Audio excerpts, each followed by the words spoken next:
now. So I'm going to start this just by saying hello and welcome. This is your uh, chillaxing moment of the week. This is the middle of the week, so it's a nice time for a Zen moment. Welcome to Storytime with Zen, Urban Legend Edition. I'm actually rename this part of the stream. um, But basically, what we're going to discuss today is various urban legends. This is something that's near and dear to my heart because I used to study I still study mythology and folklore, so it's kind of you might say it's kind of my wheelhouse. That's why when we play games like Vampire or State of Decay or things like that, or we talk about spooky movies.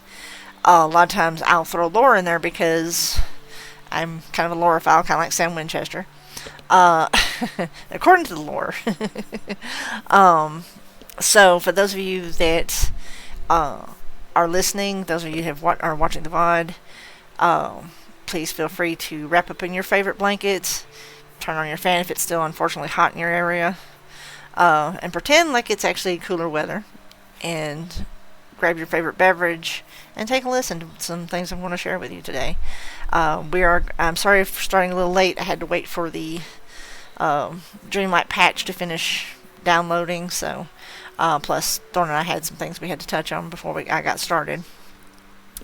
Um, but there's really not going to be any visual engagement. So if you want to just put your headphones on, or just cock back in your seat, or grab a nice squishmallow to cuddle and listen in, feel free. This is a very chill vibe, very spooky vibe.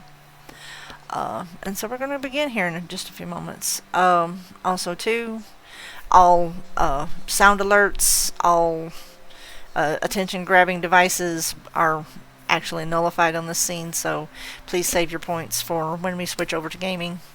That way you don't waste your channel points. So let's start at the beginning, shall we? I found a great article from Reader's Digest, of all places. Yes, that's still a thing.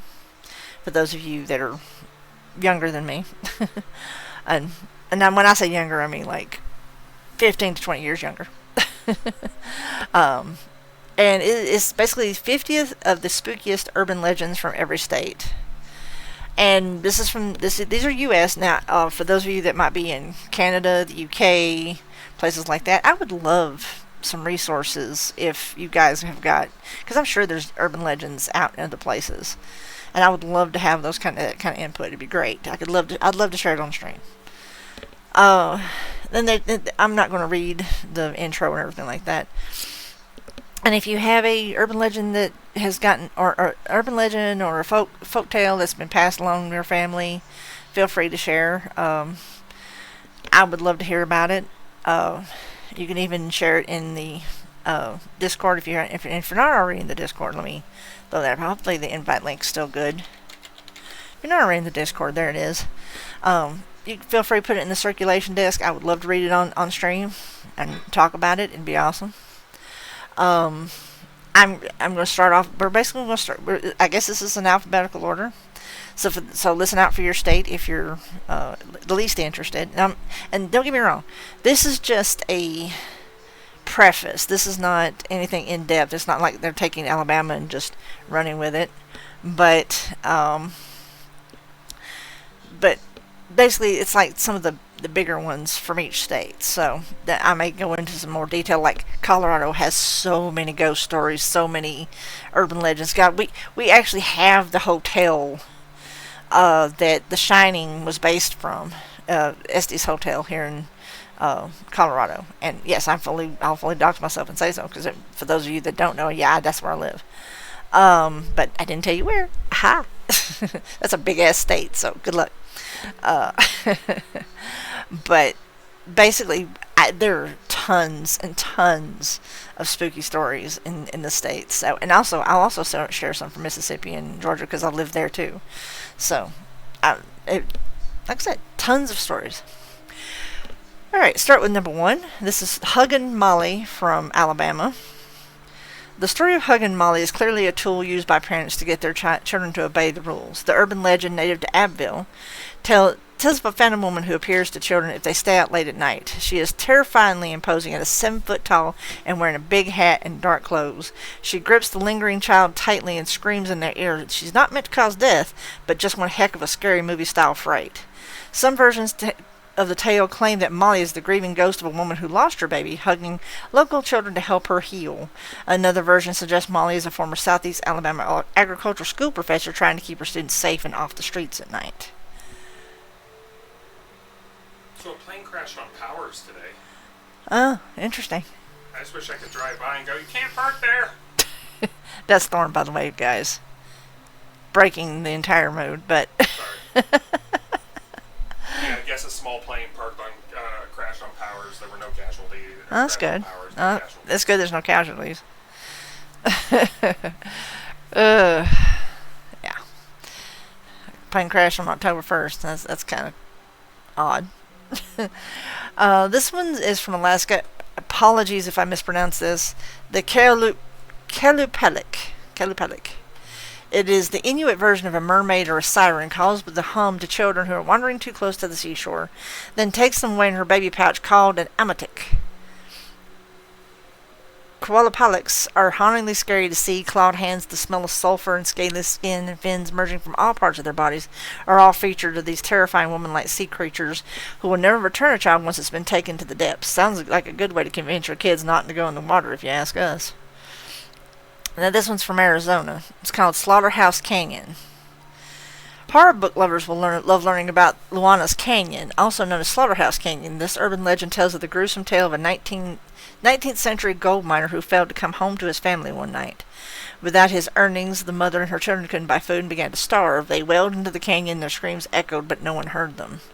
When she couldn't stand it any longer, the wife chopped her kids into pieces, tossed them into a nearby river, and died of despair. Her cries can still be heard echoing through the canyon.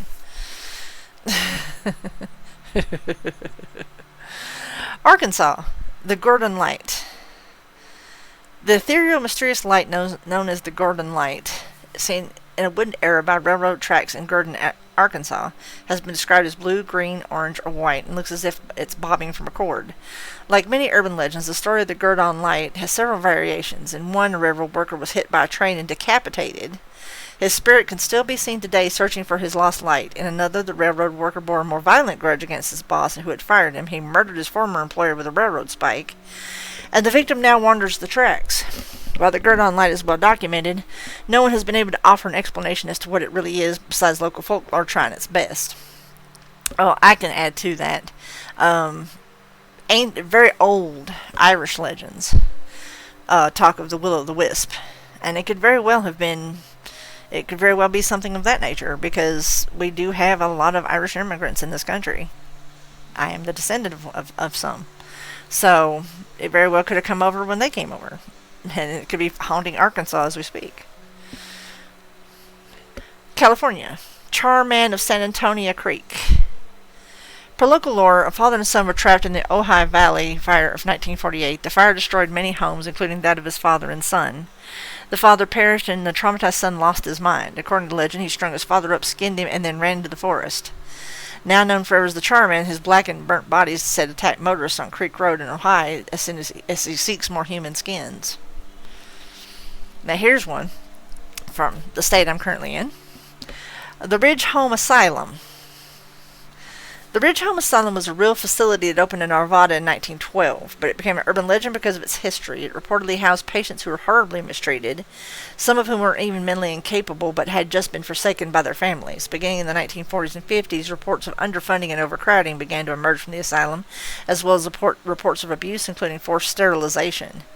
Although it was closed in 1992 and demolished in 2004, people say they could still hear the screams and see the apparitions of former patients on the grounds. Now here's a nice little footnote to that. We have closed asylums here in town, and where I live too. So I'm sure there's some nice juicy legends about those as well. We actually have, like I said, we have tons of lore, and I think I may dive more into it as the hours progress. I may actually do that next Wednesday. Oh, actually, no. I have to work next Wednesday. So the following Wednesday, when I get to do spooky stuff, I think I'll dive more into that. Give me one moment. Let me take a drink. Connecticut. Dudleytown. And no, that's not the home of the Dudley Boys. The misfortunes that have occurred in the haunted place of Dudleytown, dating back to the 1700s, are so numerous and terrible that it has earned the nickname Village of the Damned. You may have heard that term before, used in fiction as well. The land was settled by the Dudley family in 1740 and supposedly came with a curse, the Dudley Curse. Legend has it that the Dudleys were descendant of Edmund Dudley, beheaded in 1510, and John Dudley, beheaded during the reign of Lady Jane Grey. John's son, Guildford, was betrothed to Lady Jane, but was also later executed. It was said that the family was cursed, and when they settled the tract of land known as Dudleytown, unspeakable things began to occur. The now completely deserted town is said to have been home to many suicides, disappearances, and even demonic activity that have given rise to several urban legends. Now that one seems like it's something else I'd like to dig into. Delaware, Lum's Pond State Park.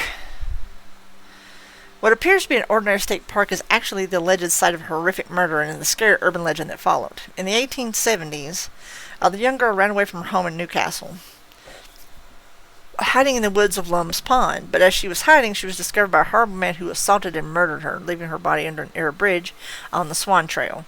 While the police found her body, they never found the murderer, and people still report hearing the girl's screams throughout the forest. Captain Tony's out of Florida. Since 1852, Captain Tony's, the oldest saloon in Key West, has been known to be haunted. Doors slammed for no apparent reason, and there are inexplicable banging noises and frequent ghostly visitations. But why? Well, the building itself has a long and storied history, one that includes being built around a tree that the town once used for hangings, and for being the site of the town's original morgue. Many died around that tree, including a young woman who allegedly murdered her husband and 2 sons. She was hanged in a blue dress, covered in blood, and she hasn't left the scene, appearing to patrons as the Lady in Blue. Here's the Song of the Cell from Georgia. As urban legend goes, in 1848, Alec and his wife Betsy, both enslaved people, were in their home one night when their master, drunk and belligerent, crashed through the door. He attempted to attack Betsy, but Alec fought him off. Undeterred, the master chased Alec up a ladder and into a loft. As the struggle continued, the master lost his balance, fell out of the loft, and died. Even though Alec turned himself in to the sheriff the next morning, explained what had happened with self-defense, he was still charged with murder, a common occurrence with the antebellum South. Alec was imprisoned in the old Lawrenceville jail and later executed unjustly for the crime. People can say they still hear his sorrowful song through the walls of the old jail. Pali Highway in Hawaii. Trav, if you're lurking, you might want to listen to this. Pele, the Hawaiian volcano goddess, has many myths attached to her name. For one, she is the goddess of fire, so she is already known to have a fiery personality, and many quarrels with those she feels who have wronged her.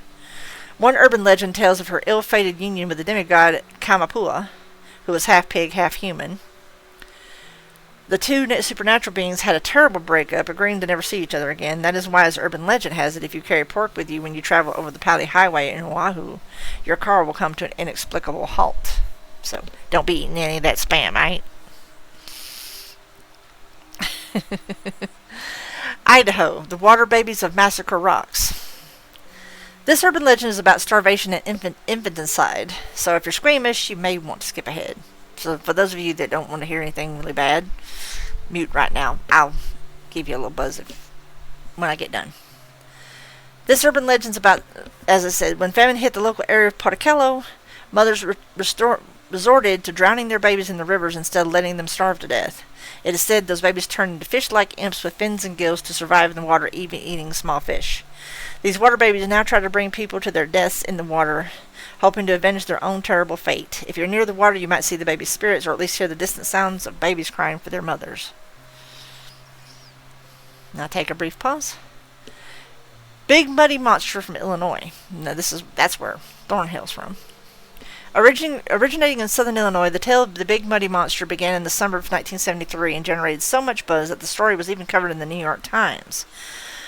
Folks in the town of Murfreesboro began reporting sightings of a creature that was more than 8 feet tall, covered in matted, muddy hair, and smelled foul. Some say there were also large track marks and slime left behind, which local police actually investigated. Besides its gruesome appearance, Big Muddy Monster's calling card is a high-pitched scream. Maybe somebody's just looking for a damn shower. Y'all being judgmental. Anyway. The 100 Steps Cemetery in Indiana. A couple of urban legends surround the still operational cemetery. First, if you visit at midnight under a dark moonless sky and count the number of steps till you reach the top, there should be 100, but as you count on the way back down, you'll likely won't count those same 100 steps again. You'll get a different number. The second legend's a bit scarier. If you visit the cemetery and climb and count the 100 steps in the dark of night, urban legend says that you'll see the ghost of the original caretaker appear before you on the top of the hill. He'll give you a preview of what your death will look like if, on your way back down, the number of steps matches your original count on the way up. The vision is wrong. But if the numbers don't match, the vision will come true. Just beware, if you don't count the steps or you stray off the path, you'll be pushed to the ground by an unknown hand, and a red handprint will last for days afterward. Stony Hollow Road in Iowa. As the saying goes, there's no fury like a woman scorned. Lucinda of Burlington, Iowa is no exception. Urban legend says that when her fiancé failed to meet her there as promised one night, she threw herself off the lifts along Stony Hollow Road because she assumed he was with another woman. Later, he showed up too late, having been stuck with his wagon in the mud, and found his bride-to-be. Ever since, her ghost has appeared to countless people. What's much worse, if she leaves a rose at your feet, according to the legend, you are destined to die within 24 hours. Molly's Hollow out of Kansas. The urban legend of Molly's Hollow speaks to the country's racist history. As the legend goes, when the local townsfolk found out that Molly, an African-American girl, was involved with a white man, she was lynched. People claim her spirit is still there, screaming at night, while others describe being tugged at or grabbed. Hogan's Fountain out of Kentucky. In Cherokee Park, you'll find Hogan's Fountain, which is more than 100 years old. The fountain features the figure of Pan, the pastoral yet devious Greek god, beckoning thirsty park-goers and dogs to the springs of water at his feet. Legend says that at every full moon, some variations say every night at midnight, the figure of Pan wanders the park, causing mischief for passerby. Louisiana, the Carter brothers. Back in the early 1930s, a young woman escaped from the home of the Carter brothers in New Orleans with slash marks on her wrists. She told the police that the brothers were feeding off her blood. She was only able to escape because of how careless they were tying with the ropes. The cops stormed the French Quarter residence, where they found more young women in similar states, their bloods draining from their bodies alongside dead bodies stored in the next room. The brothers, who thought themselves to be vampires, were captured, tried as serial killers, and executed, only for it to be discovered years later that their crypts were empty. The Seguin Island Lighthouse out of Maine. Like many urban legends, this one in Maine is rooted in isolation. As legend has it, in the 1800s, the caretaker of the Seguin Island Lighthouse and his wife were the only two people living on the tiny spit of land. They naturally grew increasingly bored and isolated. The caretaker bought a piano so that his wife could keep them entertained, but she only knew one song. The insufferable repetition of the tune, combined with severe isolation, drove the husband mad. He took an axe, chopped the piano and his wife into bits, and killed himself. Now the haunting melody of the piano fills the air around the lighthouse, or so the story says. Big Liz and the Greenbrier Swamp out of Maryland. That sounds like it ought to be some kind of odd book. I don't know why. It sounds like a children's book, oddly enough. During the Civil War, Big Liz, a very large woman, I mean, that's how she probably got her name. Her name was probably Elizabeth, and everybody called her Liz. Was a slave who became a spy for the Union troops. However, her espionage was discovered by her master, who decided to exact revenge. Urban legend says that he took Big Liz to Greenbrier Swamp so she could help him bury a treasure. Big Liz dug the hole and subsequently decapitated by her evil master, who threw her body into the grave she had just unknowingly dug for herself. It is said that if you travel to that spot during the dead of night, you will see her spirit there, attempting to lure you into the murky swamp to help her find the treasure the master hid.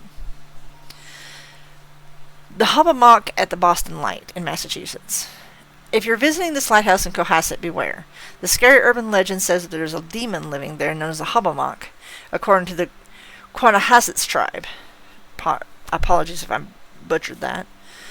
It lives in the granite ledges surrounding the Boston Light and has caused some of the lighthouse keepers to mysteriously perish. The first keeper to live there drowned after his boat capsized, and the second also drowned.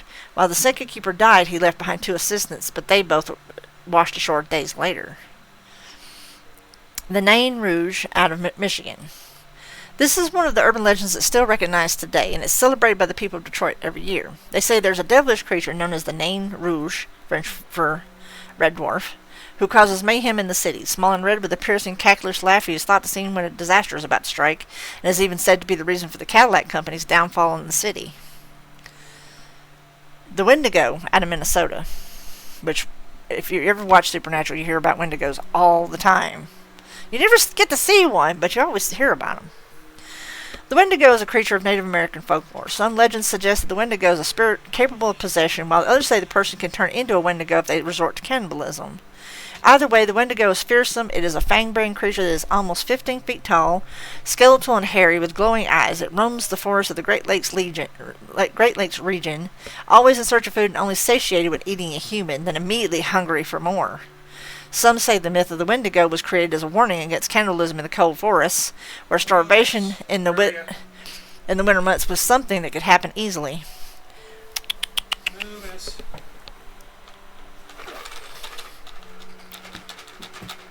There it is. I hear someone moving around upstairs, so I assume it's here. Okay. My apologies. I had to. We're expecting, like I said, we're expecting the exterminator. The Witch of Yazoo in Mississippi. I've actually heard of this one. While living on the Yazoo River, an old woman allegedly lured boatsmen to their deaths with her magic. One day, the local sheriff chased her into a swamp, and as she drowned in quicksand, she put a curse upon the town.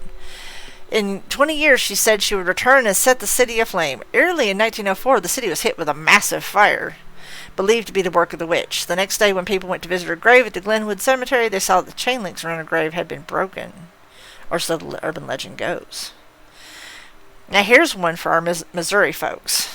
I know quite a few people that live there. The Missouri Monster. If you've ever thought you've seen something akin to Bigfoot in Missouri, you may not be far off. According to the legend, Missouri monster known as Momo.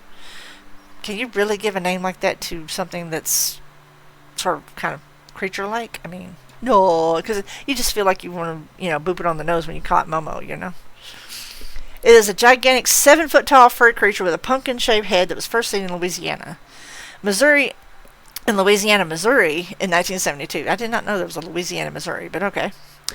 He smells awful and may also be dragging a bloody dog at his side as he roams. Some have seen him along the banks of the Mississippi, while others catch sight of him in the woods, and still others here can only be described as non-human screaming. I wonder if he and the Wendigo are like cousins or something. One has to wonder. I wonder if there's like a family tree of monsters, like the Wendigo and the Missouri Monster are like cousins or something. This is the kind of speculation that I get into when I read stuff like this. The Flathead Lake Monster out of Montana. Flathead Lake is a beautiful lake in Montana where you can hike, camp, swim, and catch sight of the eerie Flathead Lake Monster, Montana's very own version of the Loch Ness Monster. Flessie, again with the pet names, as this monster is affectionately called, was first sighted in 1889 and have been more than 100 sightings since. Long, eel-shaped, and reportedly measuring 20 to 40 feet, Flessie is said to have steely black eyes and lurk in the depths of the lake. Like I said, it could also be a cousin to the Loch Ness Monster, but honestly, sometimes I wonder if it's just something ordinary and they just have really bad shitty cameras taking pictures of it. I never understand that. Nebraska has the Hatchet House. The urban legend of the Hatchet House, a portal, reminds us of those scary ghost stories we used to tell each other at camp. As the legend goes, a school teacher from Lungo went insane and decapitated all her students in the one-room schoolhouse. Afterwards, she placed their heads on their respective desks and took their hearts to a nearby bridge, throwing the organs in the water. People say you can still hear the hearts beating if you cross the bridge, hence the name Heartbeat Bridge. We dare you to try it.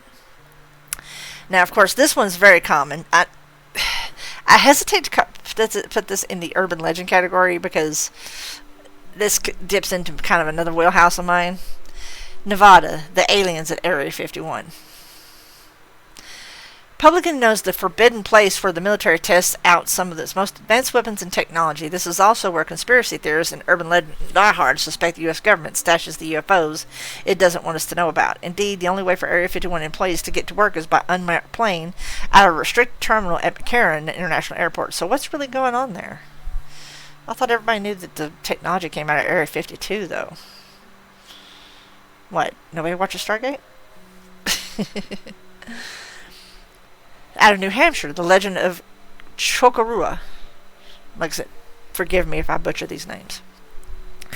Mount Chocorua was named after a Native American chief who lived in the early 1700s. Legend has it that he left his son with the Campbell family while he went away on tribal business. While under the family's care, the son died, perhaps accidentally, perhaps not. To exact revenge, Chief Kokorua killed the white man's wife and children, then surviving Campbell chased Kokorua to the top of the mountain and shot him dead, but not before the chief had placed a terrible curse upon the land. It is said that the land, now known as Chokorua Lake Conservancy, will inflict suffering and death on anyone who tries to live there or drink from its rivers. New Jersey, the Ghost Boy of Clinton Road. The Ghost Boy is said to reside beneath one of the bridges on this road in Passaic County, northern New Jersey. According to the urban legend, he's quite helpful, not to mention honest. If you drop a coin into the water, he'll return it to you. In some instances of the legend, he might even push you into the lake to save you from getting hit by an oncoming car. It has become a rite of passage for local teens to test out this urban legend. And of course, again with New Mexico, back into the alien tip, UFO crash at Roswell. Now, how this has become an urban legend, I don't know. In 1947, something big, really big, crashed into a ranch northwest of Roswell. Members of the U.S. military quickly came to retrieve the debris, which led to some believe that it was something that they wanted to cover up, a UFO perhaps. Adding to the mystery, Jesse Marcel Jr., son of one of the military officers charged with clearing the site, later described the debris he saw his father bring home as being made of lead foil with I-beams. I as in the letter I. According to the Roswell UFO Museum, he recalled the writing on the I-beams as purple, strange, never saw anything like it, different geometric shapes, leaves, and circles.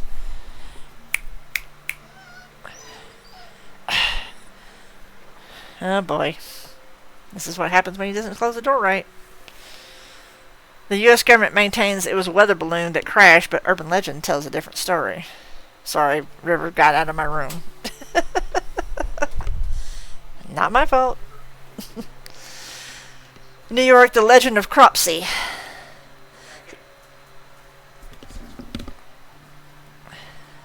Broke out. Well, it's because you didn't close it all the way.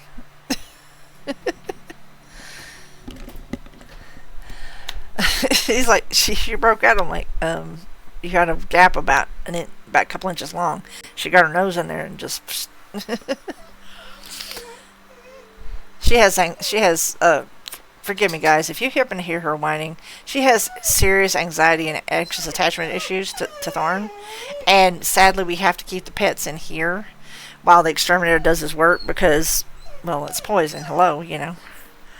And so, unfortunately, she does have a tendency to whine because she misses her dad. I'm going to redeem that, well, I will honor that later in the stream. I don't really want to break the flow because I've turned the camera on and everything like that for that. But I will honor that later. Anyway, back to what I was doing. Oh, yes.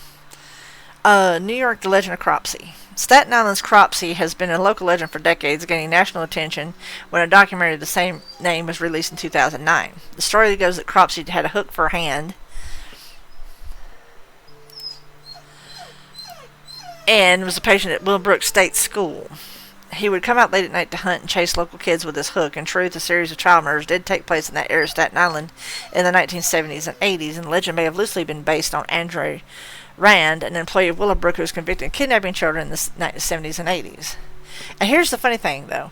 There's always been a hook-handed murderer urban legend pretty much in every state, to be truthful, or some variation thereof. In fact, so much so that when Supernatural premieres the show, they actually touched on that in a different way.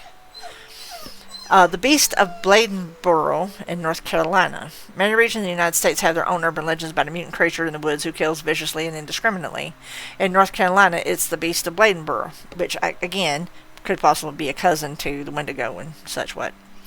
In 1953, a woman heard her neighbor's dogs whimpering, so she went out to investigate and saw a panther-like creature walking away. But just a few days later, the creature was back at a local farm where 2 dogs were killed and drained of their blood. The creature was described as cat-like, long with a tail, with a high-pitched scream and a thirst for dogs. Once it was reported that it attacked a local woman before being scared off by her husband. Now, I apologize if I butcher this. This is out in North Dakota. It is the Mini-Washatu.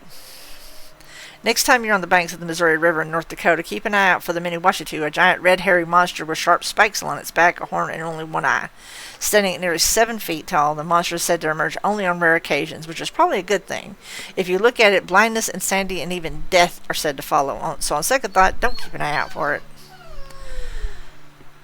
And out of Ohio, which doesn't exist, that's an inside joke, Lookout Tower in the Hills and Dales Metro Park. You might have heard of this tower called the Witch's Tower or even Frankenstein's Tower. While the urban legends that surround it have nothing to do with witches or Frankenstein, they sure are chilling. And one that it's claimed that a woman plunged to her death in the tower after hearing about her husband's passing during the Civil War. But since the tower was built in the 1940s, this legend is just that.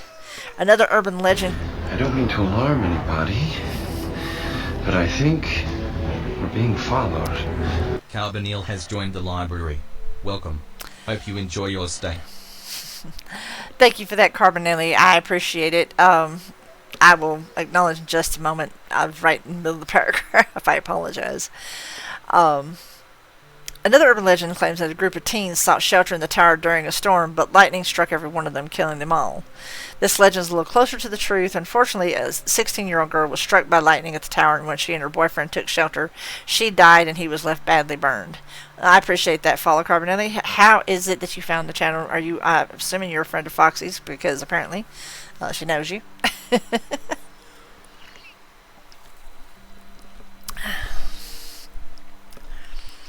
That follow is always appreciated. Your mod bestie. Oh, nice. Well, welcome in. We are currently talking about urban legends in the 50 states. I will get to international urban legends at some point this month. Thanks. Well, feel free to... I love the emote, by the way. It's very appropriate to the time. But this is... Wednesdays is usually storytelling days. I don't know how much she told you, but I am a cozy streamer mostly. I do some co-op, very rarely. This is our spooky months, so we're kind of doing spooky themed things. There will be some gaming later. I usually take this time on Wednesday. Well, you come to the right place then.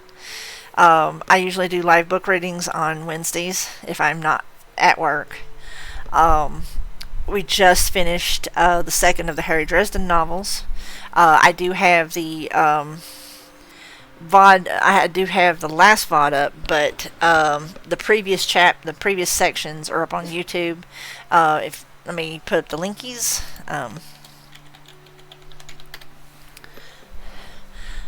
Basically, that's where you'll find all my links, social media, YouTube, whatever. All the parts to the live readings will be uploaded on YouTube if they're not already. I've completed Good Omens. I've done the first book in the Harry Dresden series and just finished the second one. So we'll be working on the third one when November rolls around. So, and we'll be taking a break in December for cozy Christmas stories. So that's kind of what's on the docket for storytelling. I also write on stream. I'm a self-published author. Most of my stuff's kind of spicy at the moment, but but I am working on mainstream things as well. But basically, and when I'm not reading and writing, I also crochet on stream sometimes, and I also play cozy games, and sometimes spooky cozy games like yesterday. I'm going to have to go back and actually clip some stuff from that stream because it kind of got a little spooky spicy. But anyway, proceeding with the proceedings. This is a tale from Oklahoma called Shaman's Portal. People have allegedly disappeared into thin air upon setting foot in these dunes in Beaver Sands, also known as Oklahoma's Bermuda Triangle. Urban legends surrounding the area date back to the 1500s, where explorers with Francisco Vasquez de Coronado were said to have vanished in the dunes with what looked like flashes of green light. Coronado went on to lose several of his men into the dunes. It is believed that a UFO crashed here, opening a door to another world. The Bandage Man of Oregon. The ghost of a man who was supposedly chopped into bits at a sawmill terrifies Oregon residents and urban legend believers to this day. They call him the Bandage Man because, well, his entire body is wrapped in bloody bandages. He was first sighted in the 1950s, wrapped in his bandages and smelling of rotting fish. It has been said that he haunts a stretch of Highway 101 near Cannon Beach, attacking teens in their parked cars. There's a lot of urban legends having to do with teens and cars. I think a lot of them were created as deterrents for spicy behavior. So that's honestly where you might think that Friday the 13th spun from, to be truthful. Eastern State Penitentiary in Pennsylvania. The Eastern State Penitentiary in Pennsylvania is a real place that was shut down due to the exceptional cruelty toward inmates. Each cell and chamber has its own set of hauntings and terrible tales. And walking through it is supposed to feel like walking through the pit of hell itself. If you're the type who likes to experience the macabre, you can take a tour on Halloween.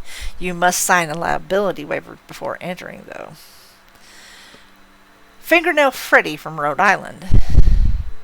If this sounds familiar, it's because the Rhode Island legend of Fingernail Freddy is supposedly the inspiration for Nightmare on Elm Street.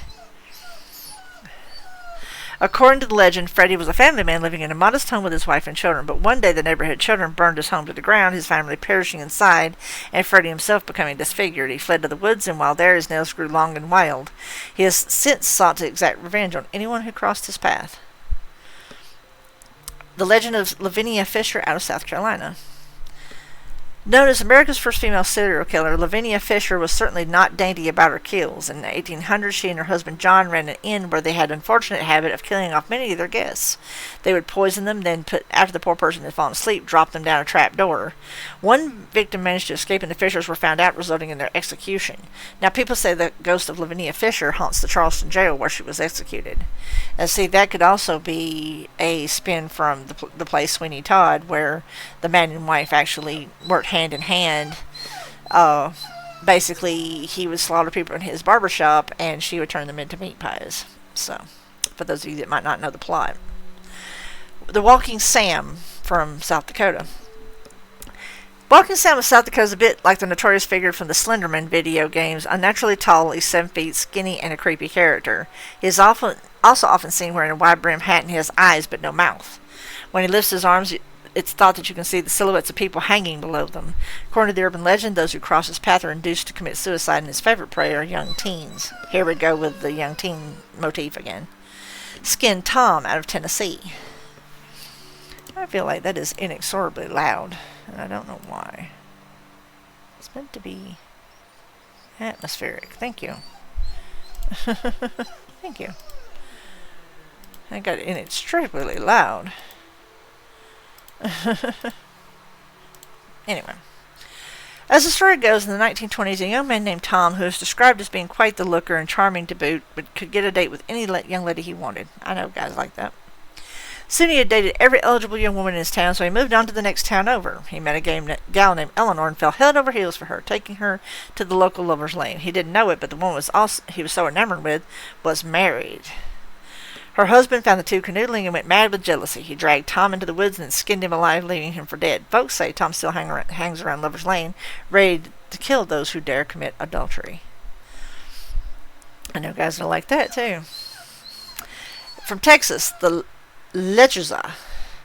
In South Texas, after you've had a beer or two, you'll need to be on the lookout for the Lechuza. Depending on the version of this urban legend being told, this incredibly large owl is either a brujas or a familiar woman by day, bird by night. In one version, her child was killed by a drunk, so she's on the prowl looking to take her revenge on bar patrons stumbling out into the street after closing time. In another version, she is a woman who lives alone, which makes the locals suspicious of her, and when a little boy goes missing, she's instantly blamed as a witch responsible for the disappearance. It is said that she makes a deal with the devil to become an evil owl woman. I really need to fix that. Anyway. From Utah, the curse of the El Escante Petrified Forest. Visitors to the El Escante Petrified Forest in the Black Hills of Utah are cautioned to leave what they find behind. Urban legend has it that anyone who takes so much as a rock or a piece of wood will suffer intense misfortune. Car accidents, broken bones, and even job loss are said to have befallen to those who have dared to ignore the warning. If this should happen to you, it has been said that if you return what you took, be it wood, rock, or stone, the curse will be lifted and broken. I'm going to pause now for the 3-minute ad. I do apologize for said thing. Unfortunately, it is a byproduct of, yes. A byproduct of being a Twitch streamer. I do apologize. That's usually when I take the time to take a drink and just kind of mull over what's being read. And check on things if need be to make sure that there's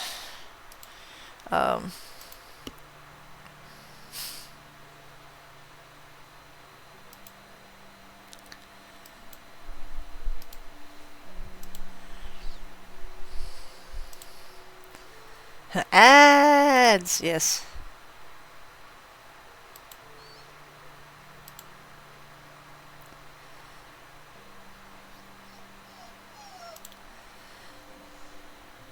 Reverse tomorrow.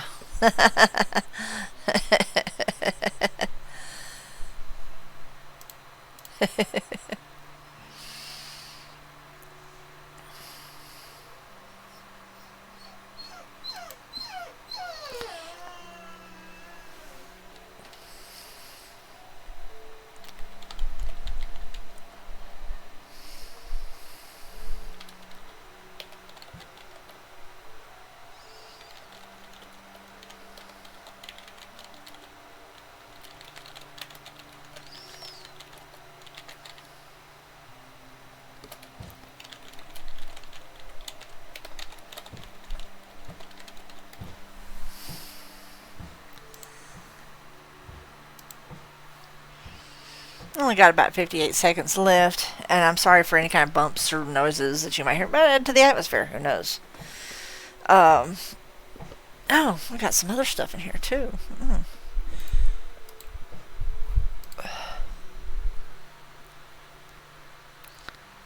Oh, wow. Oh, we got some more stuff. Nice.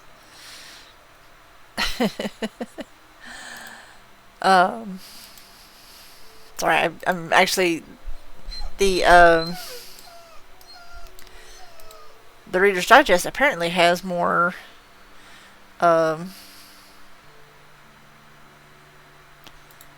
Halloweeny stuff, so I'm actually.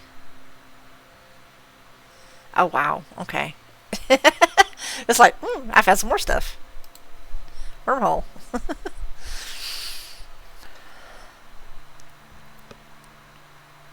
And we're back. Welcome back from that ad break. I do apologize for that interruption in the storytelling, but unfortunately, I think it's like every hour or so, 50 minutes, give or maybe 50 minutes, give or take. We end up having to take one, but sometimes it's a good thing. Vermont, the Brattleboro Retreat Tower. Built as part of an insane asylum in the late 1800s, the Brattleboro Retreat Tower was soon closed off after a number of patients supposedly committed suicide by flinging themselves off the top. The tower remains standing today, and people say that if you dare visit... Yes, Storytime is back. The tower remains standing today, and people say that if you dare visit, you'll see ghosts plunging to the depths over and over like an old tape replaying itself. Basically, that would be something referred to as a time loop. Somebody needs to come along and do a nice little banishing to clear that out. That would solve that problem. Bunnyman Bridge in Virginia. As the story goes, in 1904, some of the most dangerous patients from an insane asylum in Clifton, Virginia, were being moved to a prison when the bus they were riding in crashed on Fairfax Station Bridge. The inmates attempted to escape, but only one was successful. He left a trail of dead-skinned, half-eaten rabbits hanging many from the bridge that was the scene of the crash. Then on Halloween night of that same year, several teens hanging out under the bridge were attacked at the stroke of midnight and met the same fate as the bunnies. Maltby's 13 Steps to Hell in Washington. In Maltby Cemetery, you'll find a set of 13 steps leading down to an underground crypt. Urban legend has it that anyone who makes the regrettable decision to climb down those steps and then turn around will be met with a vision of their own spirit descending into hell. Other versions of the legend say that if you're standing on the 7th step right at midnight and turn around, you'll see the spirit of a woman grieving the death of her family. Now, of course, this is our personal favorite, being knowing a gentleman by the name of Martin Casals, West Virginia, and the Mothman. For those of you that play Fallout 76 or have indulged in any of the Fallout lore, very well know of the Mothman because there is a huge Mothman cult in Fallout 76. And, of course, they have lots of lovely things that go along with that. Yes, this is the same Mothman from the movie The Mothman Prophecies. According to the legend, the Mothman is a tall winged creature with red eyes and a 10-foot wingspan. It could also fly extraordinarily fast at more than 100 miles per hour. The final scene of that movie is a retelling of a take of an event that actually happened in 1967. The silver bridge that connects Point Pleasant, West Virginia, with Gallipoli, Ohio, collapsed at the height of rush hour, killing 46 people. According to urban legend, it was the Mothman, the great bringer of death, that caused that accident. In Wisconsin, the bloody headstone at Riverside Cemetery. This urban legend tells of a local woman by the name of Kate Blood. Fitting, right? who is said to have killed her husband and 3 children and then died by suicide. Her headstone at the Riverside Cemetery in Appleton allegedly drips with blood every full moon. Though if you do visit, a glance at her headstone will quickly debunk the legend. She was outlived by her husband and one of her children, but her actual story is still tragic. She lost one of her children at a young age and then came down with tuberculosis. She was sent to Kansas to heal but didn't come home alive. She passed at the young age of 23. Now, back then, tuberculosis was not something that we could actually take care of, and a lot of people died from it in that era because we just did not have the treatment for it at the time. If you ever hear of like the late 1800s, early 1900s, and people die of consumption, that's exactly what that is. Out of Wyoming, the jackalope. I'm sure some of us have heard of that one. The large bunny creature with antelope horns is a well-known character in Wyoming's culture, history, landscape, and urban legends. Some say they've most definitely seen it, while others shrug it off as a fairy tale. Believers say that the early trappers in Wyoming hunted the mythical creature for its fur. In reality, 2 brothers were hunting jackrabbits in the early 1900s, then brought their bounty home and placed it next to a pair of antlers. The brothers thought that rabbit looked so good with the horns that they taxidermied one of their jackrabbits with the deer antlers, and a new myth began. And that's the Reader's Digest article. Now, I found this one. Now, strangely enough, I found this one on the Spirit Halloween website. For those of you who may not be familiar, Spirit Halloween is the Halloween store that is notorious for taking over empty, abandoned storefronts. In fact, they've actually extended their collection to a Christmas collection and actually have been open as late as December now, so in some places. So there's such a thing as Spirit Christmas now, so you can be spooky 3 months out of the year instead of just one. Although for some of us, spooky is all year round.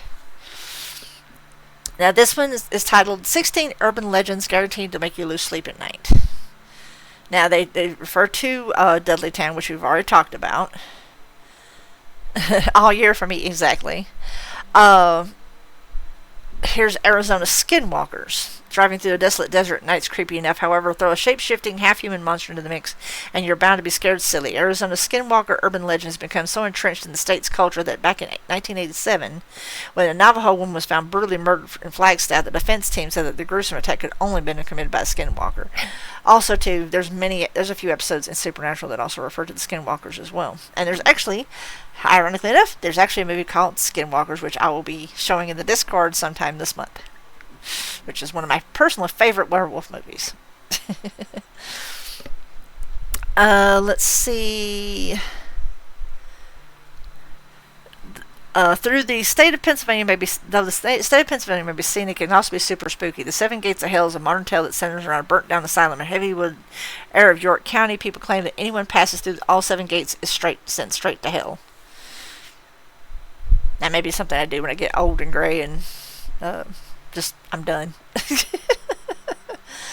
A New Jersey urban legend that's crept its way into viral fame in 2015. The Watcher is the tale of a young family moving to their dream home in Westfield. Shortly after they settled in, they began receiving anonymous letters signed by the Watcher.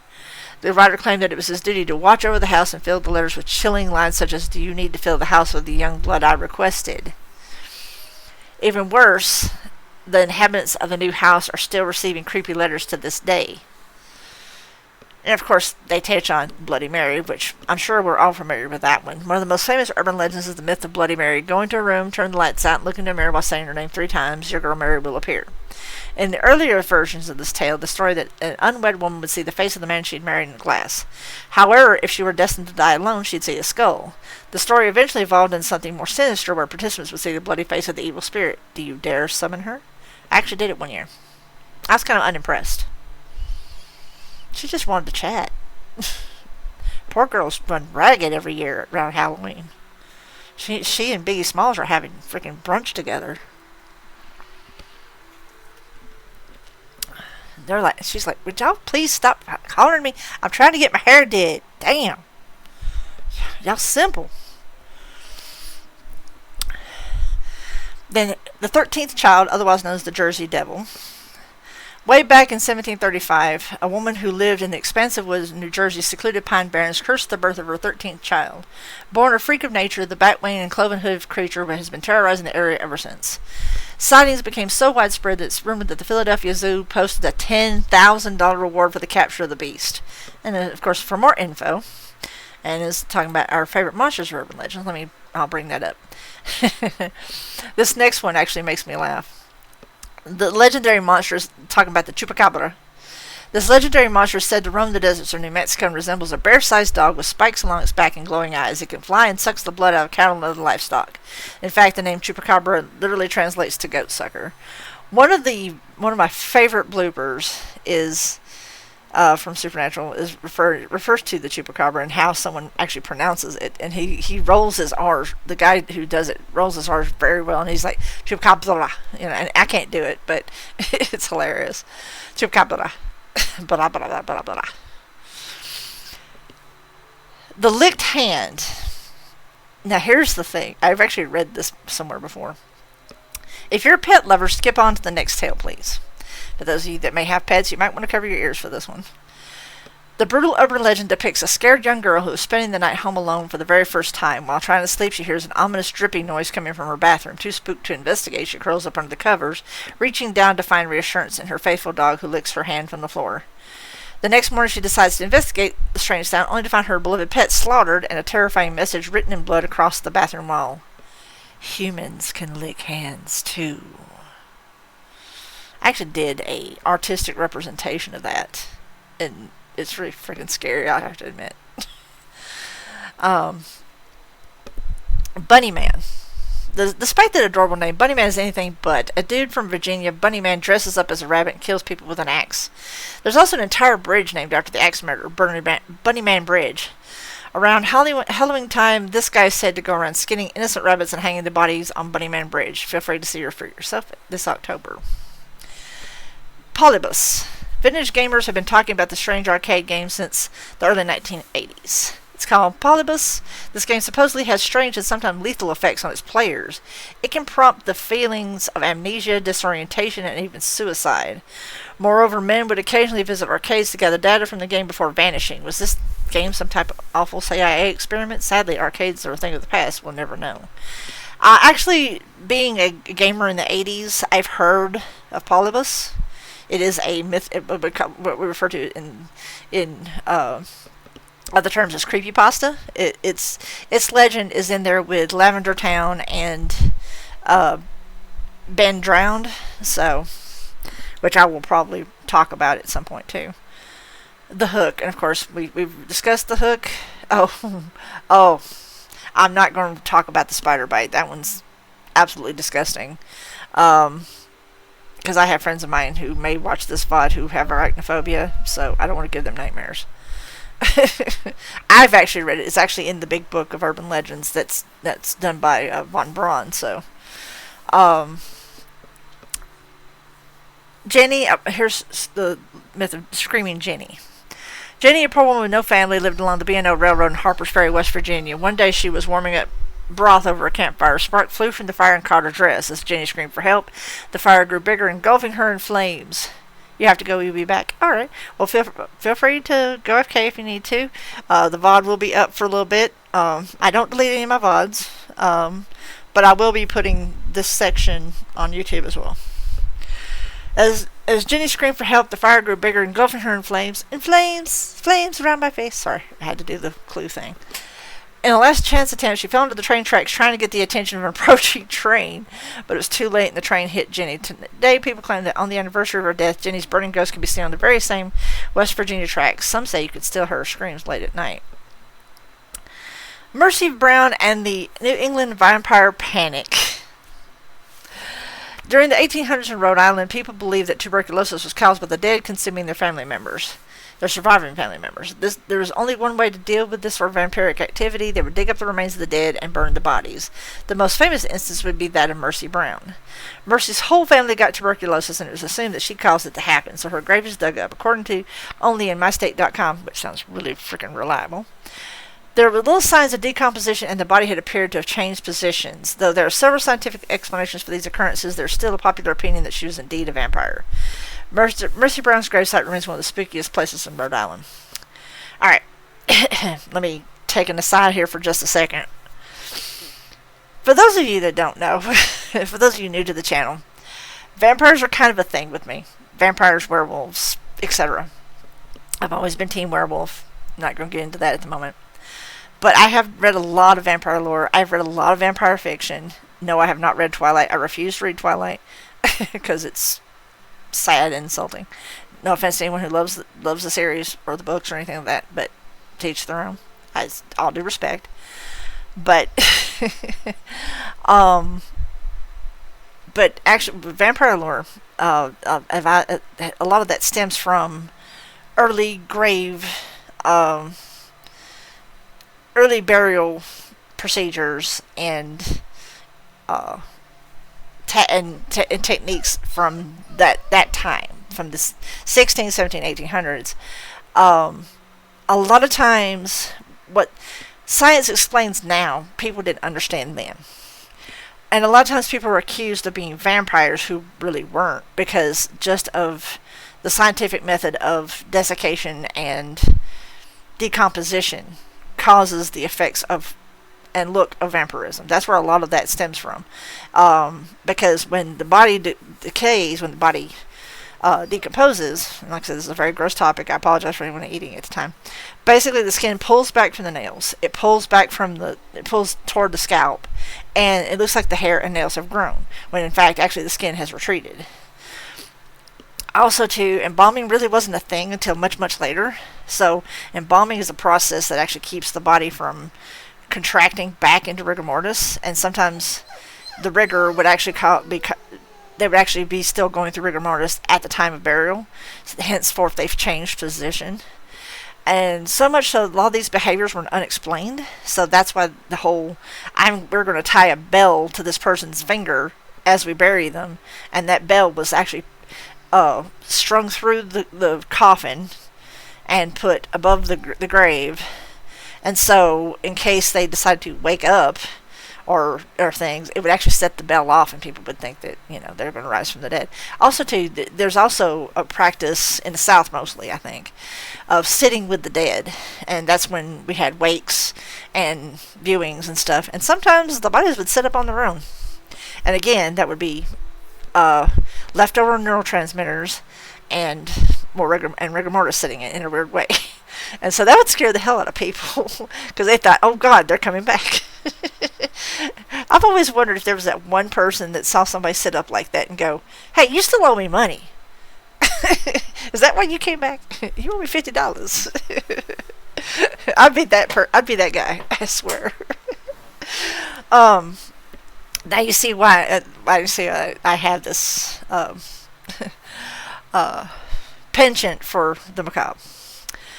In fact, we end October every year with a viewing of Elvira's movie and Rocky Horror Picture Show. So that ought to tell you how Halloween you are. And especially this year, this is the 50th anniversary of the Rocky Horror Picture Show film, which means a lot to me. So it's a big deal, honestly. Alright. Let's see. We talked about the mini Washitu, and that's basically it. A lot of those we had already covered. That's the thing about the urban legend stuff. It kind of transfers. Let's see. On their list of 8 monsters of urban legends, favorite monsters, the Jersey Devil, which we actually already touched on. Touched on Bigfoot, the Loch Ness Monster, Tree Fitty. The Yeti, which is, of course, it's basically a cousin to Bigfoot. We've spoken about the Chupacabra. Yes, I always have to do it like that. Chupacabra. The Mothman. They speak of the Kraken, however you wish to pronounce it. I've heard it spoken as both Kraken and Kraken. And for those of you that may or may not be familiar, it is a ginormous sea monster from Scandinavian folklore. It is a crossover between an octopus and a squid. It is pretty much the size of Australia, which it wouldn't be surprised me if it was Australia. And of course they touch on Krampus, which is kind of dipping into Christmas urban legend a little bit. So we might even do that a little bit too. And for those of you that don't know, Krampus is basically Santa's anti-hero. He goes around punishing the naughty. Basically, he kidnaps them and keeps them in his lair. So and there's actually a whole movie devoted to that. Now, this comes from BuzzFeed. Sick and twisted stories some people believe actually happened, and dear God, I hope they're wrong. And this is disturbing urban legends that have lived rent-free in the heads for years. Here are some of the most chilling. A few years ago, a wealthy couple with 2 young children lived in a large house in Newport Beach, California. After taking care of the kids all week, the couple decided they needed a break, so they booked a table for dinner at a nice restaurant, then arranged for a teenage girl they knew to babysit the children. And you're all like, I already see where this is going. When the babysitter arrived, the parents told her to fix supper for the kids and put them to bed. After that, you can just watch TV and help yourself to anything in the fridge, the father said. And if you wouldn't mind, added the mother, could you watch TV in our bedroom? The kids have been having nightmares recently, so if you hear them crying, you can just go and calm them down. The babysitter happily agreed, and their parents left for their dinner date. I mean, we've already seen this movie, have we not? The girl gave the children some milk and cookies and then ushered them upstairs to bed. She started reading them a bedtime story, and before long, the little boy and girl were fast asleep. She switched off the lights and went to watch TV. When the babysitter walked into the parents' room and sat down, she noticed there was a creepy-looking clown statue standing in the corner of the room. That right there, gotta go. I'm sorry. It's going out the window. No. No. No. Just no. She tried to ignore it, but it looked so eerie and disturbing that it sent a chill down her spine. She felt as though its eyes were staring straight at her while she watched TV. As time passed, the babysitter felt more and more uneasy about the clown statue. Whenever she glanced at it, she got the unsettling feeling that it had moved ever so slightly. Finally, the clown statue freaked her out so much that she couldn't handle it any longer. She decided to go downstairs and dial the number the parents had left for her. Soon, the father answered. Hi, it's me, said the babysitter. Everything's fine. The kids are fast asleep in bed, but I was just wondering, would it be okay if I watched TV downstairs? Of course, replied the father, but why? I know it sounds silly, laughed the girl, but the clown statue's really creeping me out. The clown statue? Asked the father. Yeah, the clown statue in your bedroom, the girl replied. The phone went silent for a moment. Listen to me very carefully, said the father. Take the children and get out of the house. We will call the police. Go now. What's wrong? Asked the girl. The father gulped and replied, We don't have a clown statue. For a second, the babysitter just stood there. Yeah, exactly. The babysitter just stood there stunned. Then she dropped the phone, raced upstairs, and grabbed the children. Carrying one under each arm, she ran downstairs again and fled out the street, huddled on the sidewalk, comforting the 2 children. The babysitter looked up at the bedroom window and saw something that made her scream in horror. Peeking through the gap in the curtains was the white painted face of the clown. It stared at her for a moment and then receded back into the room. Within minutes, the police arrived and cautiously entered the house. In the upstairs bedroom, they found a man dressed in a clown suit. When they arrested him, they found a knife concealed in his costume. The clown turned out to be a mentally disturbed man who had been stalking the family for months, lurking in their attic during the daytime and coming out and sneaking around the house at night. For weeks, the children had been complaining about a clown statue that stood in their room and watched them sleep, but the parents just dismissed this as nightmares. That's just it, though. I'm sorry. I was raised in the South, and if I see anything out of whack in my room, it's done. I have many things to do away with things, and I'm no, just no, not gonna happen. Nope. The statue in your room. Yeah, it's. I'm sorry, but if there was like standing there in the corner like all Blair Witchy and shit, fuck sitting on the bed, my ass would already be out the house. I wouldn't even be making the phone call, and I better be paid enough, or those kids are going to be collateral. Because it might just be me hauling ass. Not to sound mean or anything, but self-preservation, bitch. They can make more kids.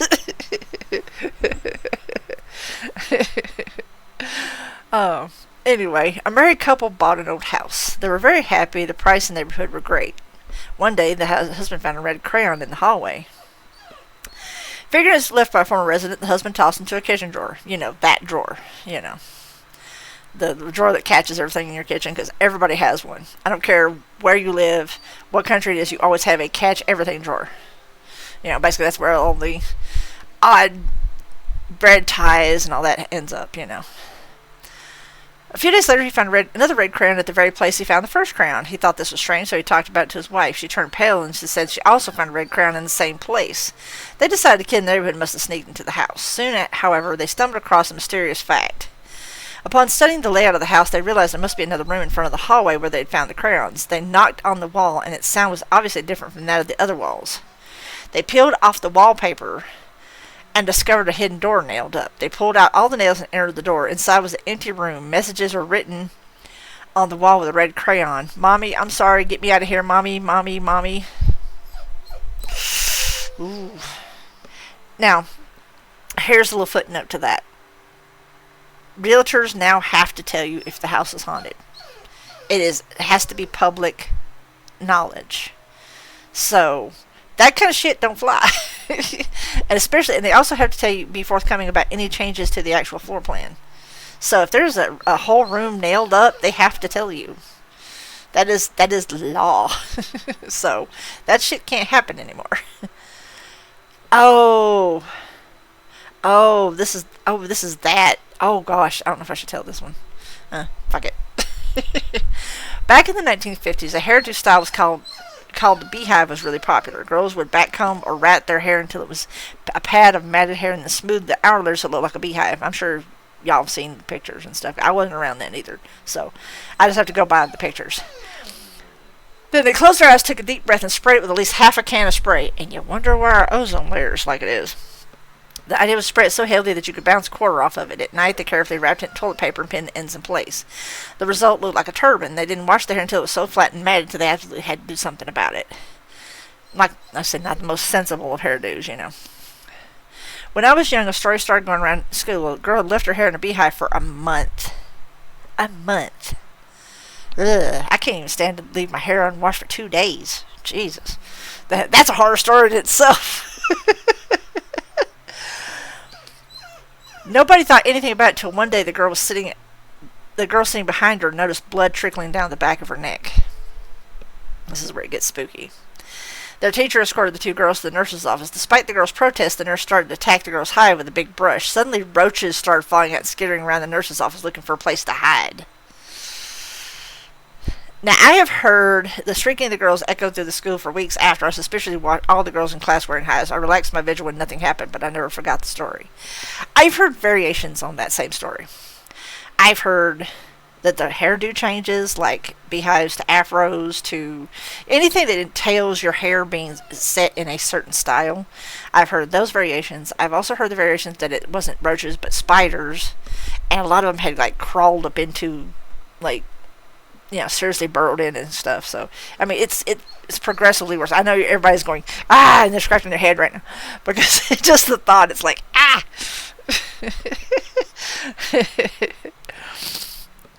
thank God those kind of hairstyles aren't popular anymore. On a dark night, a tired woman drives home along a quiet country road. The only light around comes from a car's headlights. No other cars in sight. Suddenly she slams on the brakes, terrified. In the middle of the road is a small bundle, and she can see a tiny head poking out. Someone has abandoned a baby in the middle of the road. She throws open her car door and rushes to the bundle. As she gets up close, heart beating, she realizes it's been a bizarre trick. It's just a doll, not a baby. She grabs the bundle so no one else driving along later has the same frightening experience, dumps it into the passenger seat of her car, and then, just as she's about to drive off, notices another car driving up behind her. It's going really fast and screeches to a halt in her side mirror. The man gets out and charges toward the car. Panicking, she hits the gas and zooms away as quickly as possible. The other driver takes a few moments to get back into his car, and so for a while she thinks she's lost him.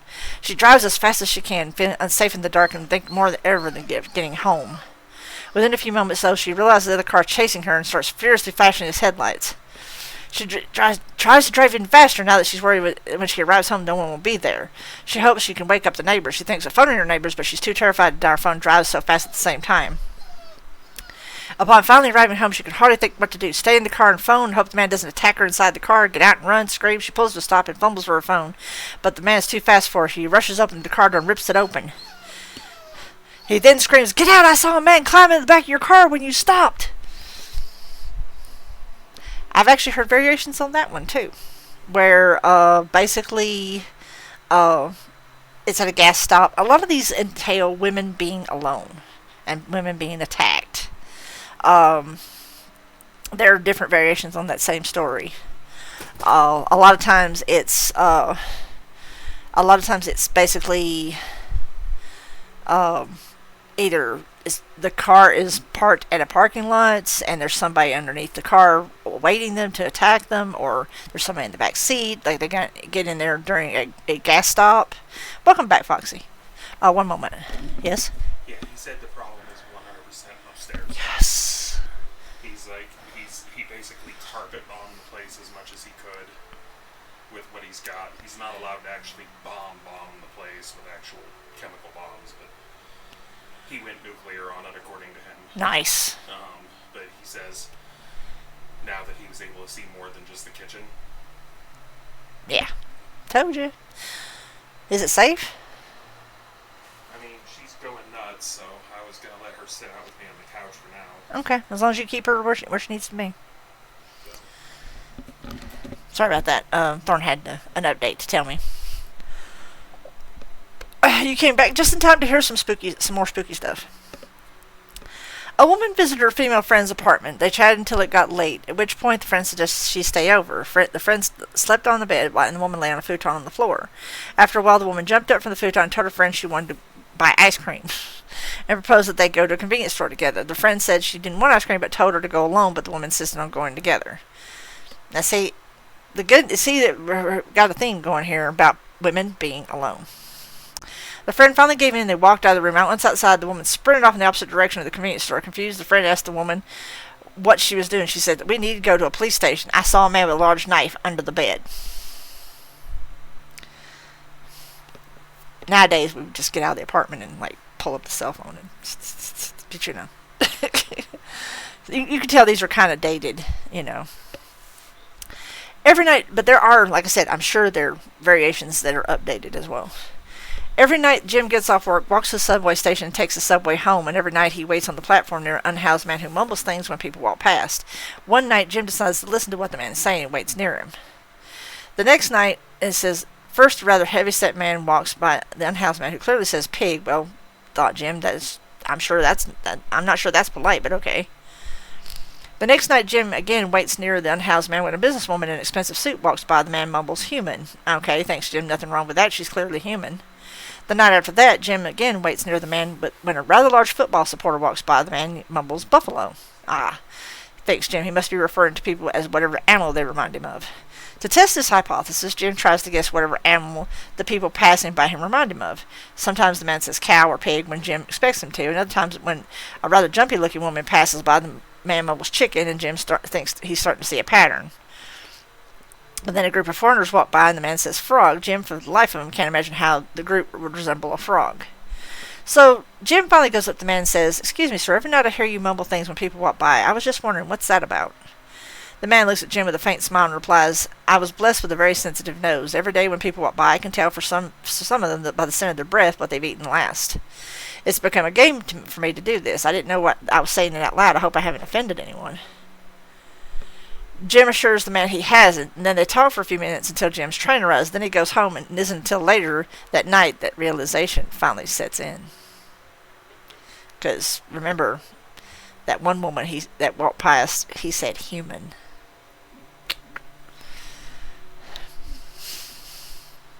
I heard about a girl who returned to her dorm room late one night to get her books before heading to her boyfriend's room for the night. She entered the room but did not turn on the light, knowing that her roommate was sleeping. She stumbled around the room in the dark for several minutes, gathering books, clothes, toothbrush before finally leaving.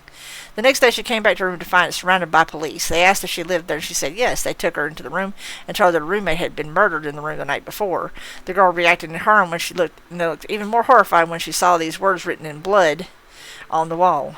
"Aren't you glad you didn't turn on the light?"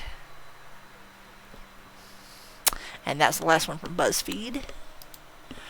I'm going to say this. My mother actually told me exactly. My mother actually told me a story that made the rounds when she was in college, and is something very akin to that. Basically, these girls were having a sleepover, and while they were having the sleepover, something came over the radio. I remember my mother went to college in the 50s or 60s, so you have to remember. And basically said that there was a serial killer on the loose, and for everyone to remain inside, etc., and so forth. And they all, hunched together, like, oh no, And basically the entire dorm was kind of on alert. And there was I'd say about 3 or 4 girls in this one room having a sleepover. And then, of course, they locked the door. They, did all the precautions. And they heard this horrible scraping outside their door. Just horrible. And this horrible moaning and stuff. And they thought, oh God, it's that guy, And they're all all huddled up and, waiting. And it finally stopped. And they got a little bit of sleep. And then the next morning, they opened the door Turns out it wasn't the murderer. It was another girl trying to scraping and clawing at their door to try to be let in while she was being murdered.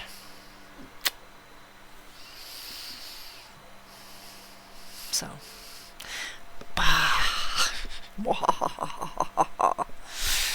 all right. My mother actually told me that story, which I thought was very interesting, because we got to talking about urban legends and what have you, and she shared that one with me. That one was from Mercer University over in Georgia. These were ghost stories from Reader's Digest. This one's called The Little Hands. I've never lived in a haunted house, but my mother did as a teen, writes Reddit.com user Spacehook, recounting a true event. Other houses on her street had strange things going on too. A few homes away from her lived a family. One night the daughter went to bed with a bad headache. The next day she was dead. She had passed away from an aneurysm. At her funeral, the family went away to get their minds off the tragedy, and my father asked my uncle, my mom's brother, why are you pressed? It kind of stands to reason that it's your mom's brother, but maybe they're specifying as opposed to his dad's brother, to check on their pets. My mom and dad, who were dating at the time, went with him. My mother had heard that there was a grand piano and she wanted to play it. My dad was studying to be a veterinarian. I'm telling you this story to tell you this one. After entering the house, my uncle and my father headed to the basement to see the animals, and my mother went to the piano on the ground floor. She was playing it when she felt something brush her ankles. She thought a cat must have left the basement and walked past her. She kept playing, then she felt it again. She looked under the piano and saw nothing, and when she started again, she felt hands clasp her legs tightly. She dashed to the basement door, called my uncle and father, and waited for them. Back outside, my uncle could tell my mom was rattled and asked what was wrong.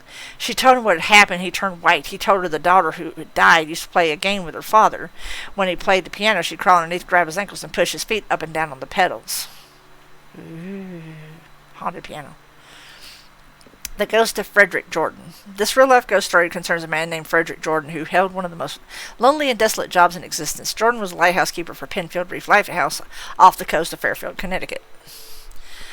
Built in 1874, the lighthouse was primarily a way of warning ships of a treacherous hidden reef responsible for more than its fair share of harbor accidents. In 1916, Frederick Jordan was the head lighthouse keeper. Tragically, he drowned in a boating accident just before Christmas of that year, when he was caught in a gale while rowing home to see his family. Ever since then, lighting and equipment malfunctions in the lighthouse have been blamed on Jordan's spiritual presence.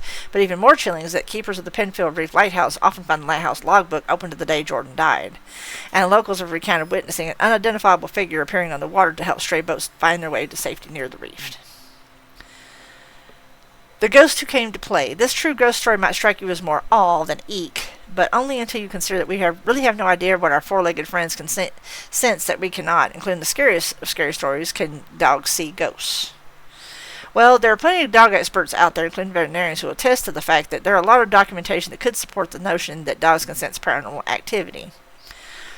But then there's the fact that this story came to Reader's Digest directly from Robinette, who has used her ghost whispering skills to help detectives solve confounding cases. Marlene settled onto her side of the bed and patted Jack's pillow beside her.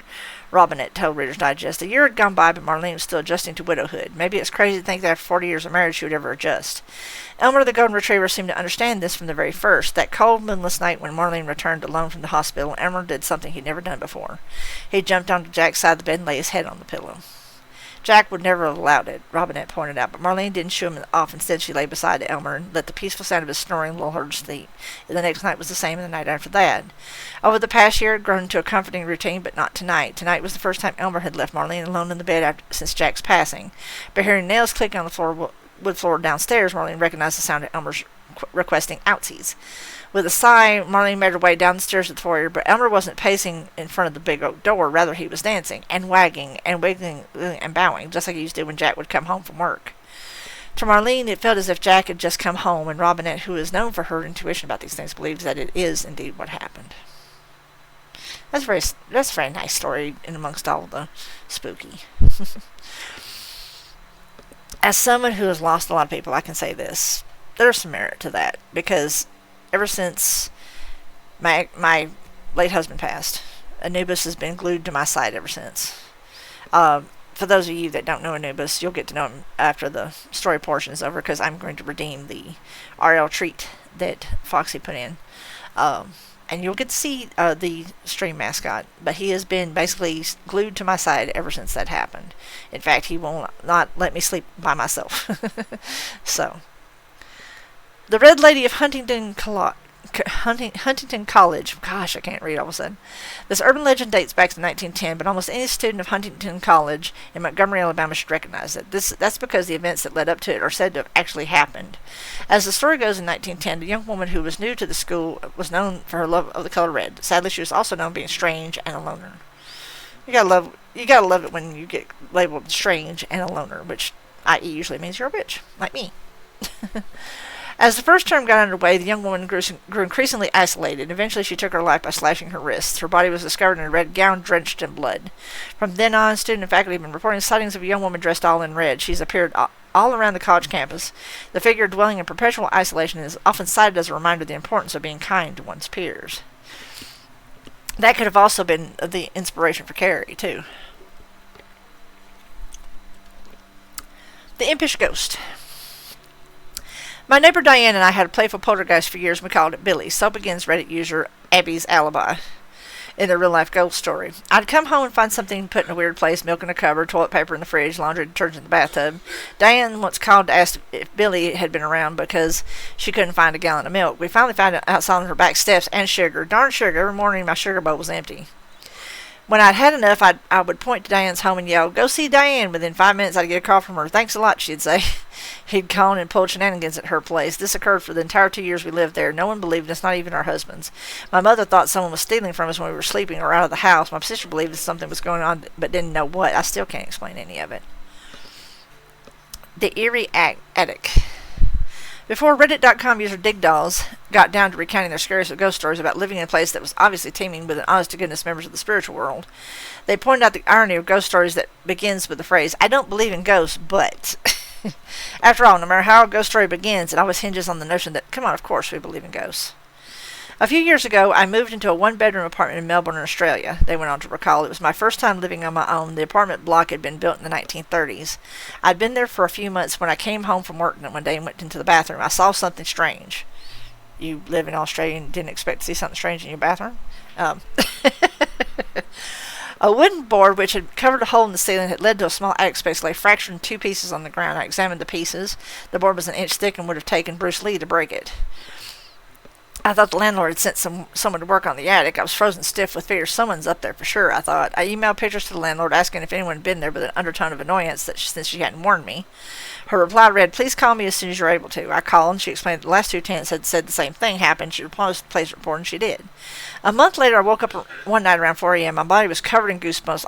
It felt like someone was rubbing his or her hands on me. Everything was silent. Then I heard a dragging sound coming from above my head. It was as if someone was pulling a sack of potatoes. I froze, convinced someone was up there. There's no way an animal could make that sound. After 5 minutes, I worked up the courage to turn on the light, armed myself with a cricket bat, and walked to the bathroom. That's when I saw that the new board covering the hole was broken in 2. I felt sick. The dragging sound had stopped, but I heard something else. Whispering. The sound was clear and coming from the attic. It sounded like children's voices, and I could hear one sentence repeated over and over. "It's your turn. It's your turn." I switched on every light in the apartment to make things feel normal. It was 5 a.m. and dark outside. I watched TV to try and unwind. Then a fuse blew. My pet budgie Dexter, whom I kept in the kitchen, usually never made a sound at night, but he started squawking like he was being strangled. I had never heard him make those sort of noises. He was screaming. I grabbed my car keys, ran out, sat in my car, and waited there until the sun came up.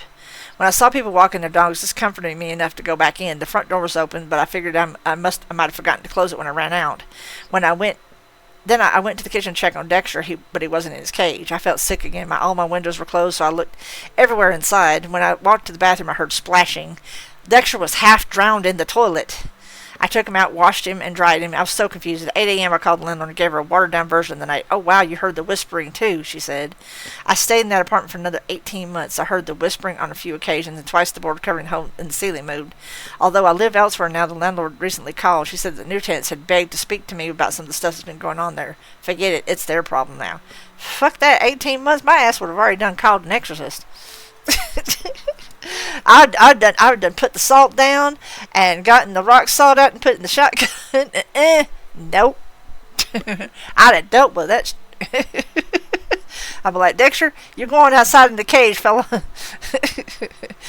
Mama got to deal with this.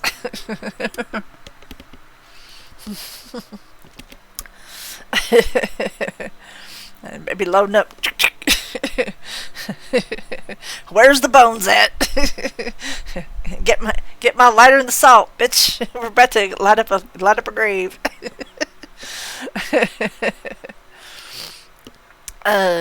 Fuck calling the landlord, I'd be calling the police. That's somebody in my house. You may know about haunted hotels and haunted hospitals, but have you heard of a haunted ambulance? The ambulance company that I used to work for had a haunted ambulance, Rig 12, recounts Reddit user Zerbo. A lot of EMTs had stories about it, but I never put much stock in the paranormal stuff. That is until I had my own experience with Rig 12. My partner and I were working in a rural community at 3 a.m. It's pitch dark and completely quiet. We were both dozing. I was in the driver's seat and she was in the passenger seat. I woke up to a muffled voice, but I thought my partner was talking. I told her I was trying to sleep, closed my eyes. I distinctly heard a male voice say, "Oh my God, am I dying?" Followed by a few seconds of heavy breathing. My partner and I sat up straight and looked back to the patient compartment where it sounded like the voice had come from. Things were quiet for a couple seconds, and then we heard the click of an oxygen bottle regulator and a hiss as if it was leaking. I turned on the lights and we ran out of the rig. I thought a transient might have climbed in while we were asleep. And the bat, yes. So we opened the rear doors. No one was there. I checked the oxygen bottles. Neither was open. We didn't sleep much after that. All right, check something right quick, please.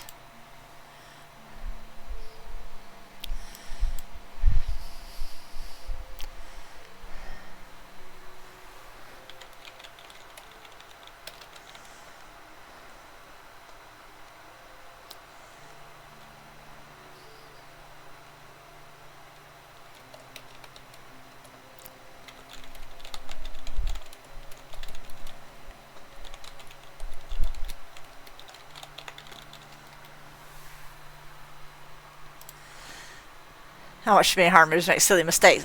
I've watched all 15 seasons of Supernatural. Just saying. Plus, like I said, I was raised in the South, so it's kind of hard for me to, yeah. So I'm arming up with the salt and the rock salt and the gasoline, the gasoline and the lighter fluid, or the lighter fluid, whatever. I'm looking for the grave that this ghost is coming from. Get the boomstick, you know it. This is come again. Hey Jay, how you doing? We're telling ghost stories. We're telling spooky stories. Jay's one of my longtime, from day one ish mods. Talking about banishing ghosts. The Princess in the Tower. This is the story of the two princes, brothers Edward and Richard, who are imprisoned in the Tower of London to prevent them becoming king and heir apparent, respectively. In April of 1483, when King Edward IV died, his eldest son, Edward V, who was just 12 years old, briefly became king. Because of his young age, he had a regent appointed. That regent was the young king's uncle, known as the Duke of Gloucester, if I do hope I'm pronouncing that correctly. This uncle was known to be deeply resentful that the boys even existed. If it weren't for them, he would be the next in line of succession. What happened next is shrouded in mystery. Indeed, it's one of the strangest British royal family mysteries. It appears that the young king and his brother, Richard the Duke of York, were kidnapped and locked away in the Tower of London, after which the Duke of Gloucester declared himself King Richard III. The two young princes were never seen or heard from again. Two small skeletons were eventually found in the tower. Are believed that to be all that's left of them, other than the ghostly apparitions, that is. British papers have reported visitors who claim to have seen the ghostly figures. Are these scary stories tabloid fodder or proof of the paranormal? That's for you to decide. I have a little addendum to that. There's a lot of interesting stories of the monarchy there's a lot of ghost stories within the monarchy. Also, too, I can tell you an actual little bit of a spooky story, and I don't know if it's really spooky per se, but I did some digging in genealogy, and I have a very wild story that one of my ancestors actually committed a double murder. What happened was, you're like, what happened? How did this lead in from that? Well, basically they were titled people. So Basically, he came home to find his wife in the arms of someone else. And he killed the guy and then threw her into the fire. Alive. I kid you not. Very fascinating story. I'm just telling the Reader's Digest version because I could go into very huge detail, but yeah, I have a plot for a ghost story right there because I guarantee you wherever that happened, I'm sure it's being haunted now by the ghost of one of my ancestresses because he threw her into a fire like he was burning a witch at the stake. I'm like, well, I guess that's one way to react, I guess, because he basically hacked the guy into pieces in front of her and then threw her into the fire. Yeah, he was not happy. The boy with no eyes. Sounds like a scary Halloween costume for sure. One night when I was 10, I was woken up by my bedroom door opening, followed by someone sitting on my bed. Reddit user Commendo for recalls of a childhood brush with a very persistent ghostly apparition. I felt my leg graze and bed sink under a person's weight. It's just Mom, I thought, and I opened my eyes. It was not my mom. I found an eyeless boy. He had black empty sockets about my age sitting at the foot of my bed. He extended his hand, and in it was a little box. I was startled, but I reached out. He pulled back. I reached again and said, "Give it." Then I blinked, and when I reopened my eyes, he was gone, but I could still see the imprint where he sat on my bed. Fast forward 5 years, my girlfriend came over to do homework. After she finished, she took a nap while she waited for her parents. When they arrived, I tried waking her up. She opened her eyes suddenly, looking up at the corner of the wall where the wall met the ceiling. She pointed there and went back to sleep. I shook her again. She came to full consciousness and explained what she'd done. She looked up, haunted. Up on the wall, I saw a little boy with no eyes. He was there in a Spider-Man pose, staring at me. I freaked out and told him her my story about the same kid. Fast forward another 5 years, I was with the same girlfriend, and we had a 2-year-old. We were living in my parents' house in my old room. My daughter started waking up at the same time every night, and she'd talk. After a while, I know she had almost the same conversation every night. I playfully asked her once who she was talking to. She said, "It's a little boy. He's nice. He's lost. He's looking for his mommy." My daughter's nightly conversations continued until we got our own place later that year. And I guarantee if they dug deeper, there probably something happened on that property, would be my guess. And of course, they speak of there's a huge one about the lost colony of Roanoke Island. And I'm sure for those of you that may or may not have, I'm going to just TLDR it because it's a very well-known story. Basically, the colony of Roanoke Island was about 115 people strong. It was the first colony on the what is now the United States Eastern Shore. It actually predates Plymouth, actually. And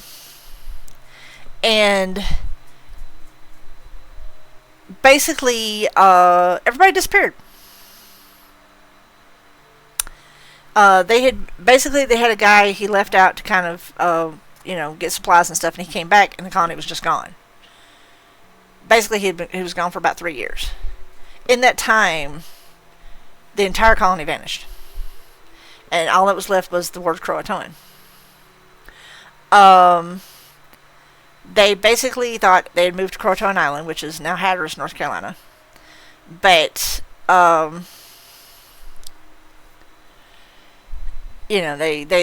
there's no explanation for this. Many believe that the baby Virginia Dare, which Virginia Dare, if you look it up, there's that whole story there, grew into a beautiful young woman who eventually fell into a doomed love affair with a native warrior by the name of Oxisco. To this day, she haunts the woods in search for man, often in the form of a diaphanous white deer, one that always vanishes at dawn. According to its Encyclopedia, the state encyclopedia maintained by the North Carolina Government Heritage Library, longtime residents of the island have no doubt that the identity of the phantom deer is the ghost of Virginia Dare. The thing about this is that there's been a lot of speculation about the Roanoke colony, and it is now talked about that they were basically abducted as a village and moved westward, because they have later found archaeological evidence to that effect. So, the Ashley Street Ghost. Huntington College was one of the okay, we talked about the haunting of Huntington College. Let's see, the ghost of the hanged man. One thing that many ghost stories have in common is that they offer a sense of justice in return for a wrongful death. This particular ghost story, however, offers a somewhat different take. It is about wrongful treatment and death and revenge in the afterlife. On October 13th, 1877, Robert Schmale was hanged after a trial that found him guilty of terrifying and inexplicable murder spree. The townspeople were filled with so much anger and hatred that they left his body hanging for days. The tale says not one of the townspeople demonstrated even shred of remorse, let alone forgiveness. Since then, Schmale has been said to haunt the town. Those who have seen him say that he bears a ghostly male figure, but as soon as the figure registers in your mind, it disappears somewhat maddeningly into the darkness. That seems like the perfect ending to the best of the ghost stories. And that comes from that.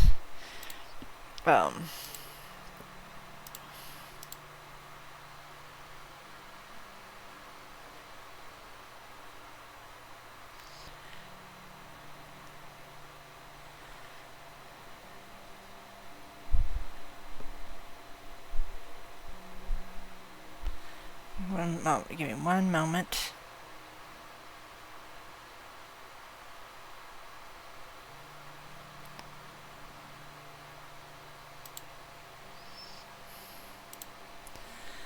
Checking on a few things.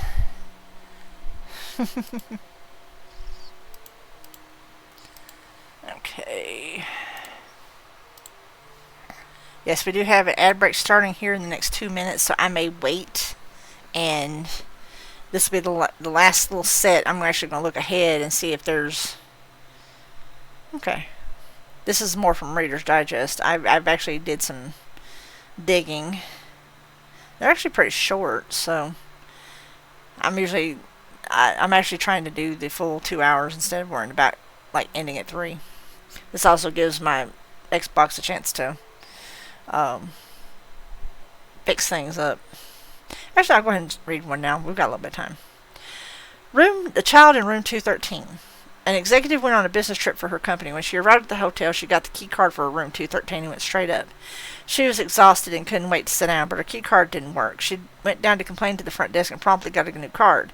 That one didn't work either. Just as she was storming off to go back to the lobby, the door to the room creaked open. The little boy had opened the door and he was standing in the dark.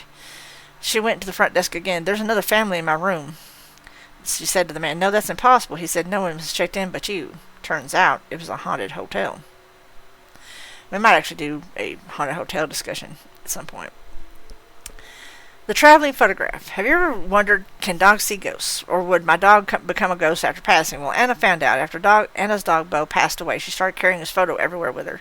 She loved Bo more than anything, which is why she's so heartbroken when she lost the picture. Anna lived in a big city and was sure she'd never find it, but when Bo's birthday came around the next year, she found the photograph in the closet next to his old leash. "Good dog, Bo," she whispered. Aww. Shattered glass. Sam, Peter, and John met up every day after work for a drink. This time they decided to try someplace they'd never been before. They say this place is haunted. Whenever somebody tells you that, take note. Peter told his friends at the bar they'd chosen that night. The other two insisted it was nonsense, and they all sat down in the booth. When their drinks arrived, they were about to make their usual toast when both Sam and John's glasses completely shattered. "What gives?" they yelled. "Apologies," said the waiter. "That happens sometimes." Just a whole new glass. Damn it. There's actually scientific reasons for that, though. Or so I've heard.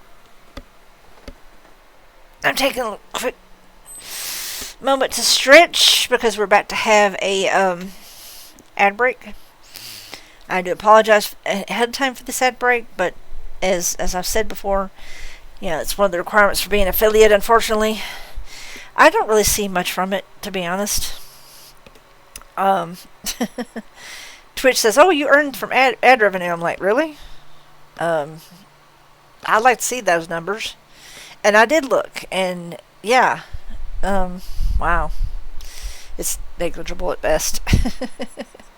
It's like, wow. And then they go, "Oh, by the way, you have to be partner to get all the benefits." I'm like, kiss my butt.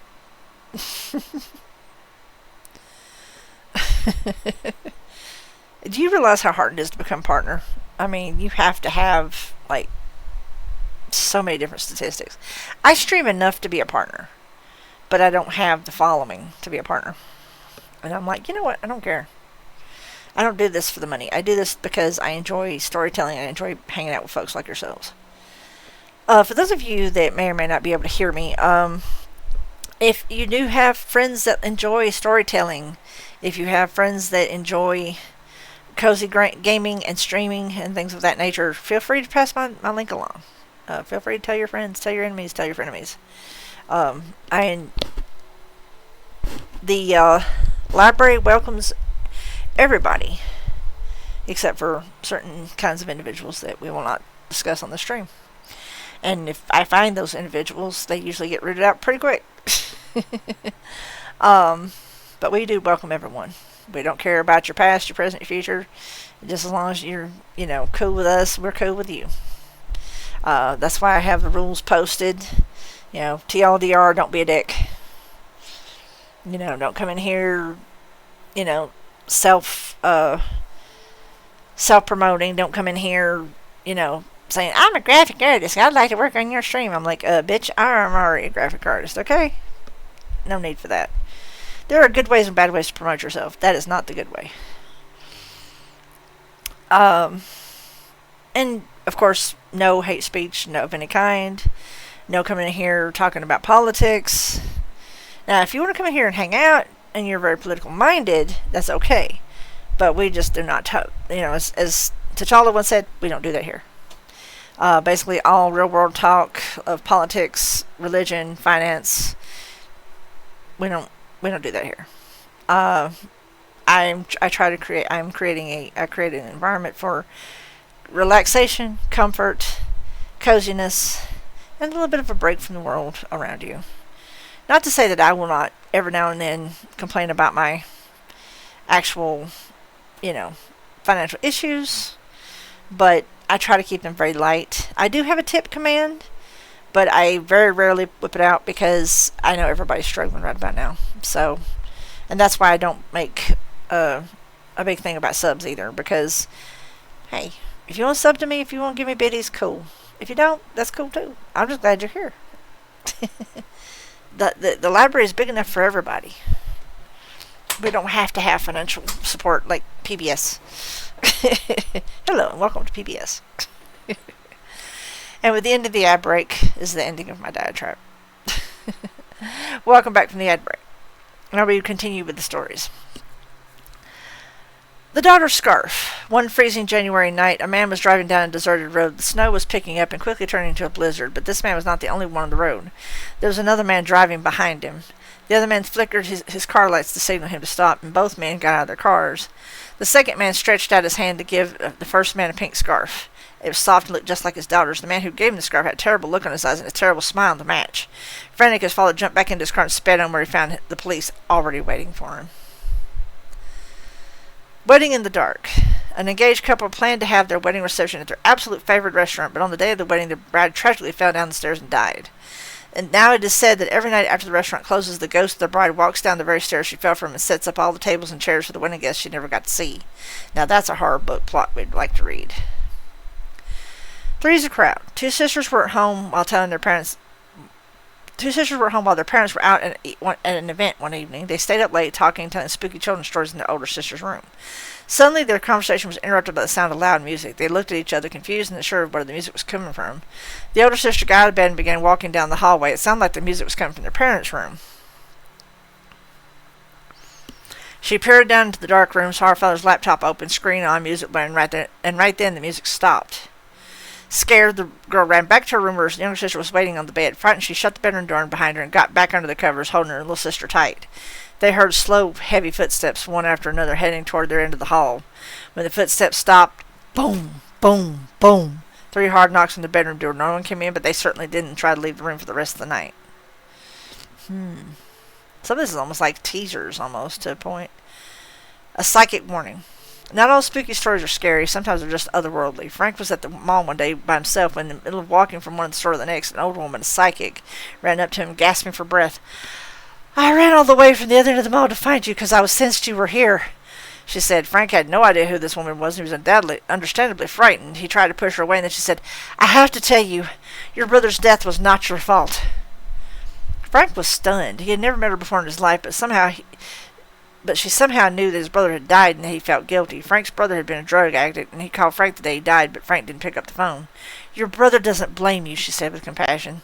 Satisfied she fulfilled her duty, she walked away and disappeared back into the crowd of shoppers. Frank broke down in tears. It doesn't take a psychic to say that. Just saying. When art imitates life a little too closely. There was a house in a small neighborhood in Maryland that went overboard with Halloween decorations every year. When the crisp fall air rolled in, the entire town would look forward to the unveiling of the new display, but no one ever really talked to the person who did the actual decorating. He was a loner. Aren't we all? People only knew him for his Halloween spirit, and his decorations became grander and more lifelike every year. The newest one was a Vlad the Impaler theme. Hyper-realistic, bloodied mannequins were pierced through the wooden stakes, and to the left left to the crows in a gruesome display. It was the ultimate work of horror, so much so that it caused quite the controversy in the town. While some loved it, many of the local parents wanted it taken down for their children's sake, so a town official made the trip to the house soon after the unveiling to discuss the matter with the man who lived there. She knocked on the front door. No answer. Knock, knock, nothing. She rang the doorbell. Nothing still. It was then that the official realized that there was a putrid smell in the yard and an unusual amount of bugs buzzing around for this time of year. She wandered over one of the mannequins to get a closer look at the incredible craftsmanship. The smell got worse.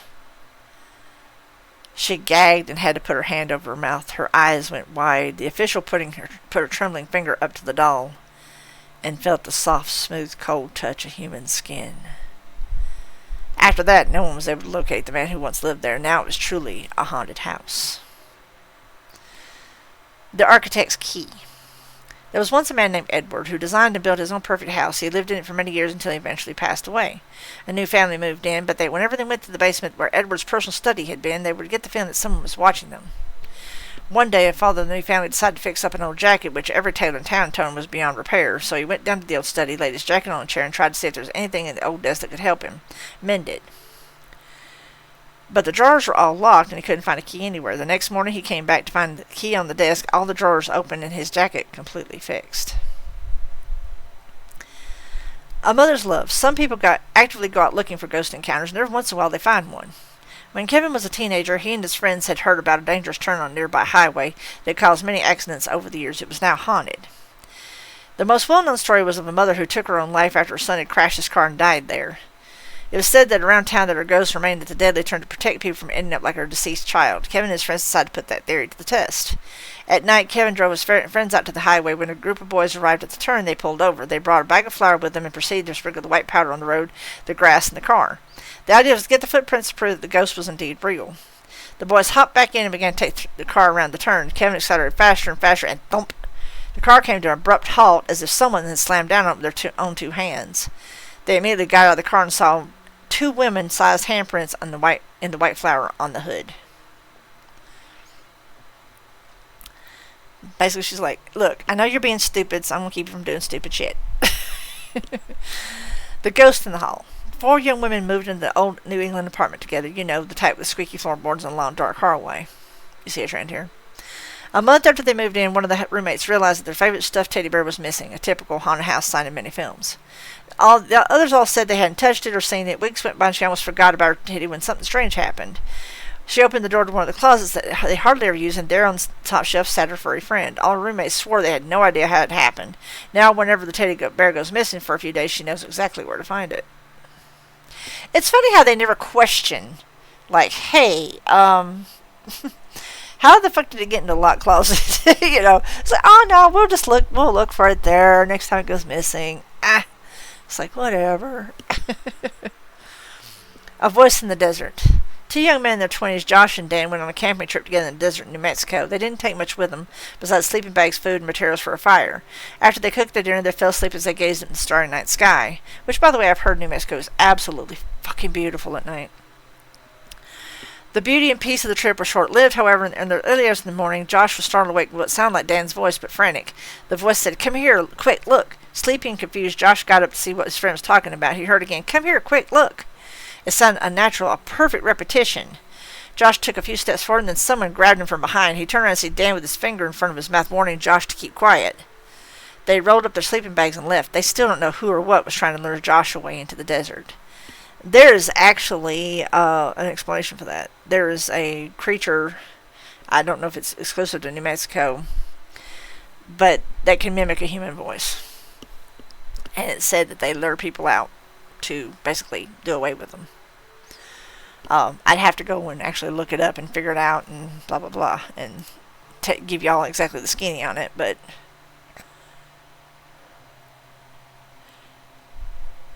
what?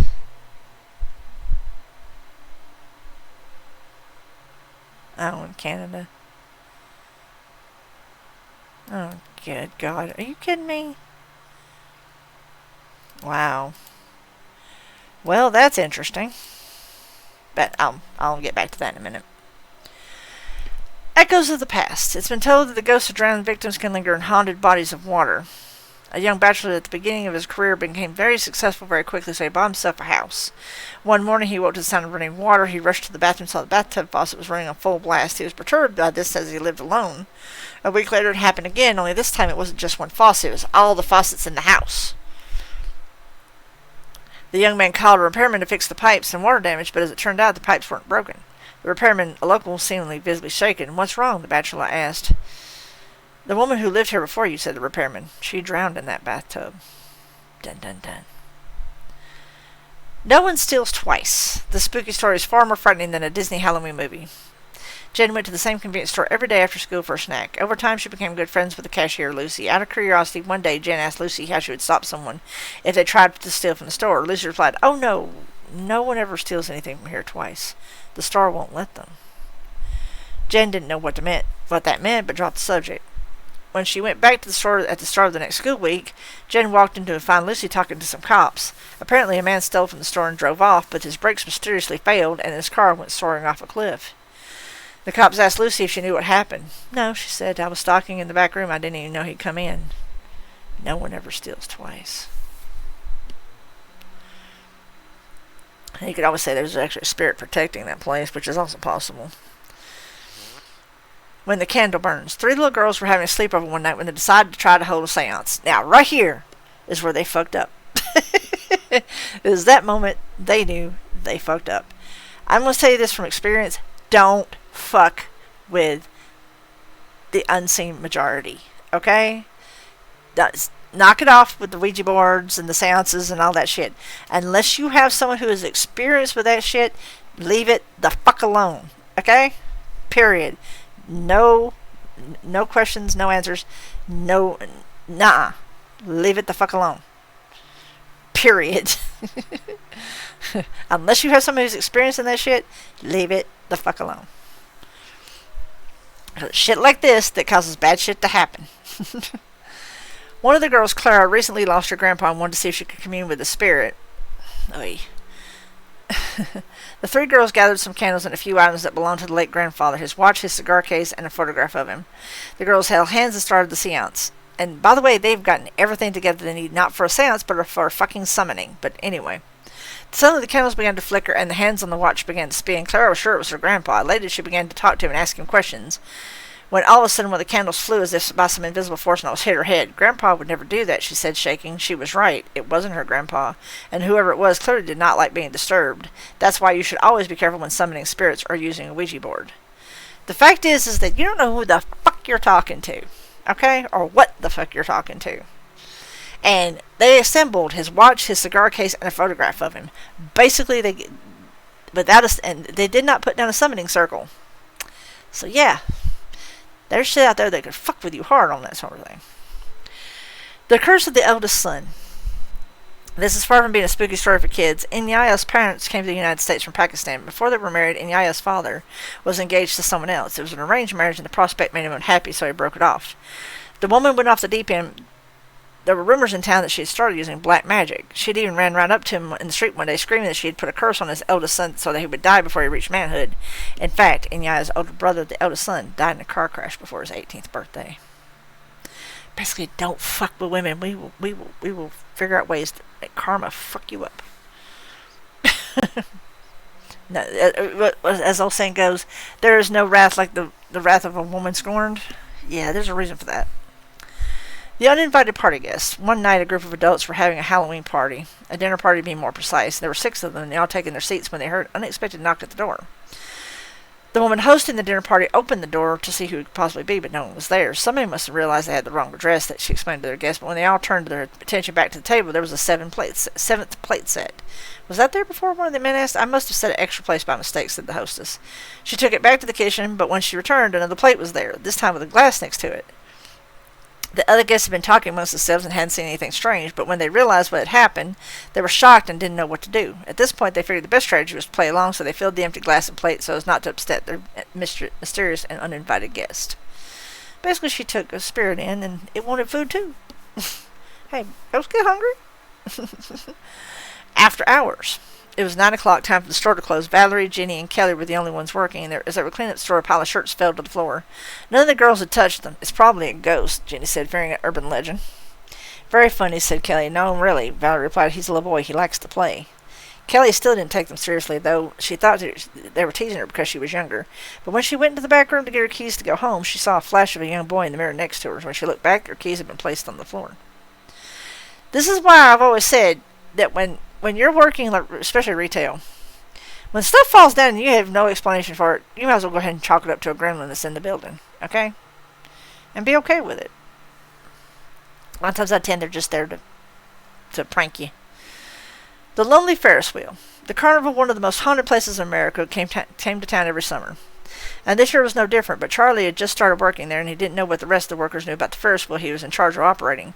The first night of the carnival was bustling with people, but as time came to close, it was practically a ghost town. However, there was one boy who showed up at the last minute. One for the Ferris wheel, please, the boy said, giving Charlie a ticket. Charlie looked around and said, Where are your parents? He asked the little boy. The boy just took a seat and didn't answer. Unsure of what to do, he let the boy go on the ride, but when the ride was over, the boy was no longer in his seat. Charlie ran into his boss to tell him the story. The boss casually said, Oh, that's Thomas. He handed Charlie a clipping from an old newspaper. It had the boy's picture and headline, Boy Falls from Ferris Wheel at 8 years old. You see why I don't like getting on that damn thing. The Laundry Thief. A woman and her daughter moved to a new house. The mother worked a lot, so it was up to the girl to do household chores, including the laundry. One day the girl went down to the laundry room and put in a load of clothes. When she came back, the door of the washing machine had already been lifted open. That's weird, she said to herself. I thought I closed it. She shrugged it off, but the next time she did laundry, it happened again. And that's not all. Each time it happened, one piece of her clothing would go missing. One time it was a sock, the next was a pair of shorts, and so on and so on. After a few weeks, she went down the laundry room again to find a complete outfit set out for her, with all the clothes that had been missing. That's why I stay with my shit. I don't. No. Because there's too much of a homeless problem in this town. And if I left the laundry room and came back and found some of my shit missing, it wouldn't be a ghost that I'd be looking for. Okay? I mean, not to sound mean, but it's like, no. That's not the first thing I'd be thinking. And with that, those little snippets and what have you, I'm sure you can hear my Xbox tuning up. But that is going to come to the story time part of this session is coming to a close. I'd like to thank everybody for hanging out and listening. You will find this video posted on YouTube in the next week or two. Well, this part of the stream anyway. And I love the fact that folks are coming in to listen and be amused, entertained, and maybe even set a little spooky. I mean, kind of makes you think, next time you turn on that light, next time you open that door, you never know what might be waiting for you on the other side. So, I hope you have a great rest of your evening and pleasant screams. And now that we are breaking from the book part of our reading part of our day, the stream will continue for the next couple hours, if not longer. We would be taking a dive into the Dreamlight Valley patch and playing some on it. Of course, and like I said, I do this every Wednesday when I'm not working. Sadly, I think next Wednesday I do have to work, unfortunately. But it is basically going to be an every Wednesday thing. Sometimes I postpone and do it on a Friday. But yeah, I know it's sadly that's retail for you. I usually don't stream when I work, so because I kind of have to store up my energy for that kind of thing. But I play a lot of storytelling games. I talk about lore a lot. when things come up in certain games, I actually talk about the lore behind them. A lot of times I play WoW, and I talk about the lore behind that. So even if I'm not doing a formal storytelling like today, storytelling is a part of the stream. That's what the stream's based on, for the most part. So I do some co-op, like this month in particular. I do have it lined up to do State of Decay 2 with some friends, Dead Island 2 with some friends. I'm thinking about maybe pulling in some Cult of the Lamb, getting that started back up again. And like I'm doing the Dreamlight Valley stuff because it's spooky time.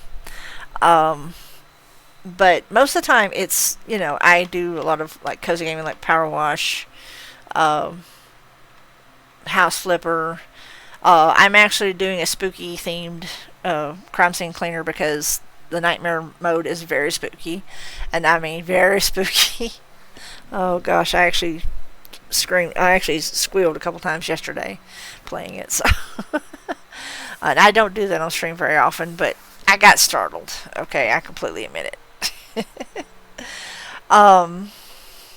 But always, like I said, feel free to hit the little notification bell to let you know when I go live.